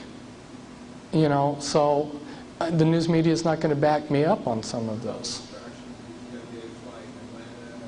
Yeah. Yeah, they love to use distractions. Are the church burnings a part of this too, and removing some of our civil liberties? Are the church burnings part of this to remove our civil liberties? Definitely yes. There's part of it's just disinformation. I mean, there's a lot of churches being burned all the time, you know, from natural causes or whatever. They've got the ability to focus. Have you ever noticed when they focus in on airline disasters, all of a sudden all the airline disasters that happen are reported? And that part of it's that, and part of it's, I wonder about some of these youth that for no reason at all burn down a church. They may be children that are programmed. It's so easy to do that. But there was intended to be a period of anarchy because they want the people to beg for martial law. And the American people will ask them for what they want to give. And so I saw that aptly demonstrated the night of the bomb went off in Atlanta. I went to Plaid Pantry to get something cold to drink because it was warm out. And this was about midnight. And the gal there had just heard on the radio about the bomb, and she said, "Oh, this world is full of crazy nuts."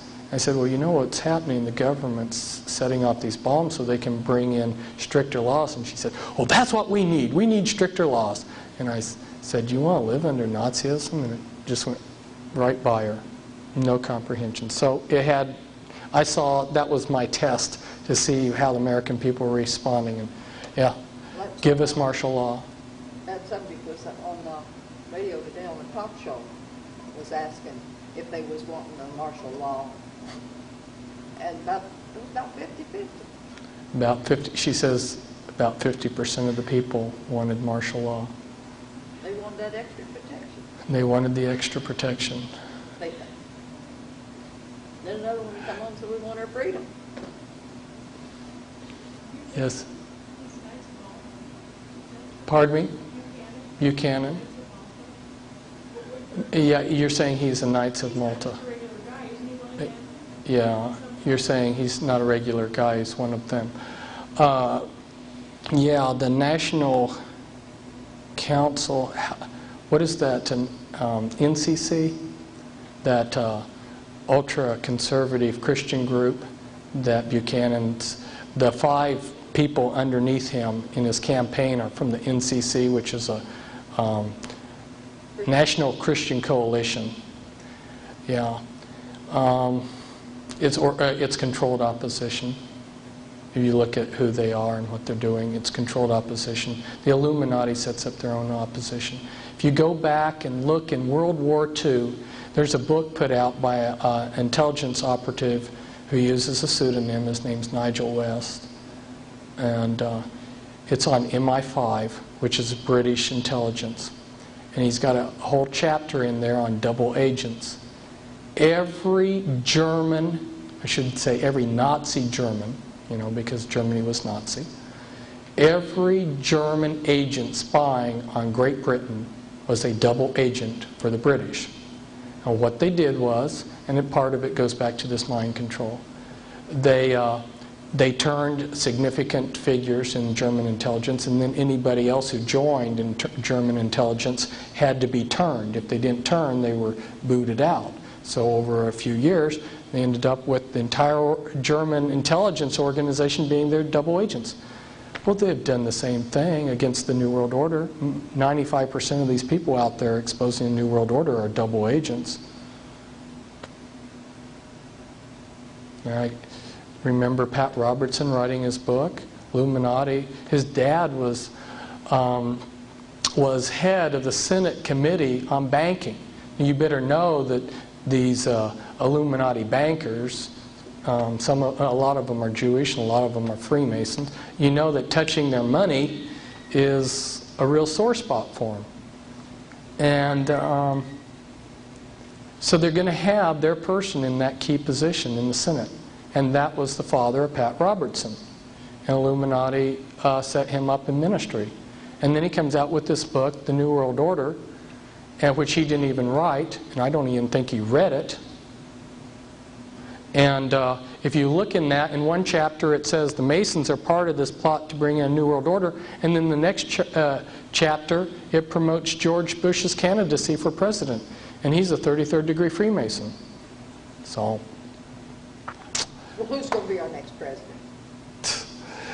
boy, Doesn't matter. yeah, that's true. Clinton's only hanging by a thread because they got the goods on him, and our side, the people that are taking these 67 congressmen have had to resign because of these renegade intelligence operatives that are exposing them.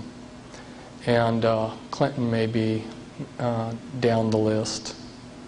And Bob Dole, he's been receiving a lot of money. If financing up to now is any indication of who they want, you know, Bob Dole may have a chance. But again, he's another one of their flunkies.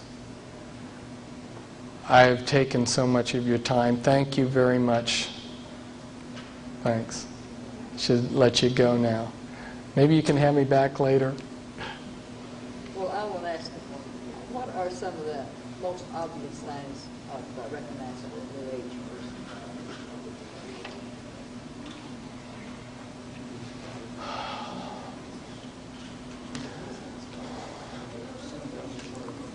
A New Age person. Well, Is it the fetishes or the things they worship, or? New Age is a broad term, and New Age has just become our culture. So if they're a normal American today is pretty well steeped in New Ageism. New Age concepts use holistic health, witchcraft practices. You might see it's jewelry, you know, like Ankh. The way they talk, they want to protect nature, radical environmentalism, the acceptance of anything and everything, especially, you know, minorities like gays and things like this. Let me ask you one last thing. Do you think that they'll make the economy collapse right after the election?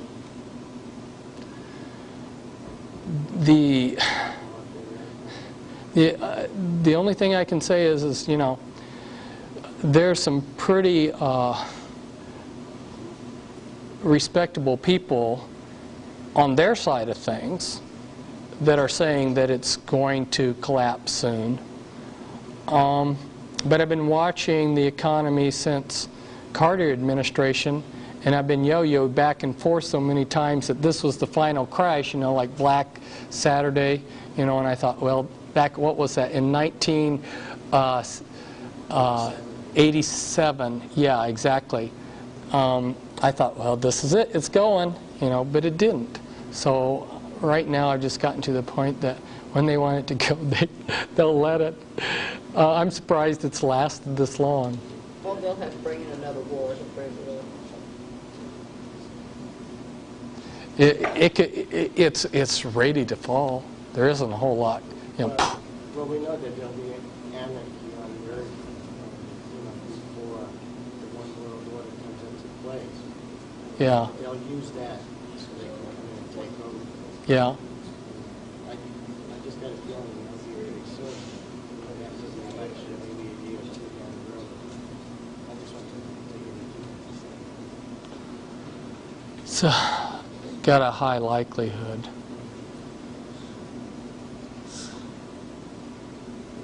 Yeah, I don't know whether we're going to go home or not. It's been great. Thank you. Come on, God Jesus, bless you. come. Yeah. God bless you When too. you were just speaking about Noah, Yeah. what's that? God always turns me right to where He wants me. Good. As in the days As of Noah. a confirmation, As because He soon as you said, said it, she flipped when I it. return, the world will be as different to the things of God Yeah. as the people were in Noah's day. Yeah. So here's what He wants us to do. This is I fear neither God nor man, he said to himself. But this woman bothers me. I'm going to see that she gets justice, for she is wearing me out with her constant coming. Then the Lord said, if even an evil judge can be worn down like that, don't you think that God will surely give justice to his people who plead with him day and night? Yeah. Yes, he will answer them quickly, but the question is, when I, Messiah, return, how many will I find who have faith and are praying? Yeah. The truth is we have to be praying. Yeah. Okay, because remember, knowledge Yeah. puffs up, but love edifies. Right. And that's how God's going to judge us, is by Right. our prayers. Yeah. Okay? Through prayers. Right. And go into a prayer class. Yeah. And that's what's going to change the world. Yeah. And then I God s- will and I- judge us and I- accordingly. I don't. Those of us who know just have to do what's right. It's not a matter of whether the issue isn't whether we're going to win or lose. The matter is what's the right thing to do. You know? Yeah. Like you're saying, you know. Well, you'll know by the peace that you have with God, whatever you, like some of us are meant to be teachers, like some that have books, and, you know, we have our prophets, and, you know, you have to go where God wants you to go. If you don't go and do it, then you won't have no rest. Yeah, that's But true. then sometimes it'll work for only a season, and then it's like, God, what is it next you want from me? You know, sometimes he might just say, go enter his rest. I probably should get myself together here because I've got to get home. Driving back to Portland tonight. So, After all that talking, you're going to drive now? yeah. Books. Oh, cool. Oh, cool. Great. Let me get on that mailing list. When does your tour start? In about 4 days And how long will you be gone? for half a night. It'll be one big city after What do another. you think about that Scarlet and the Beast book? Well, We've browsed through it. We haven't read the whole thing. I was disappointed. Really? It seemed to me like, you know, he had access to all this information and he just disregarded it. And he got this notion in his mind at some point that English Freemasonry and French Freemasonry Yeah, are the borrow two your powers pen. in the world, I can't get and my that pen open. they're fighting each other for control of the world. It's just not true. And you look at someone like Benjamin Franklin. Benjamin Franklin was the highest-ranking Freemason for the British Freemasonry in the colonies. He was also one of the major Freemasons in the French system. Now, where's this big war going on? You know, the two groups, their leaders meet every year at the Alpina Lodge. It's all just a bunch I of wonder why he did that. Why he came up with because that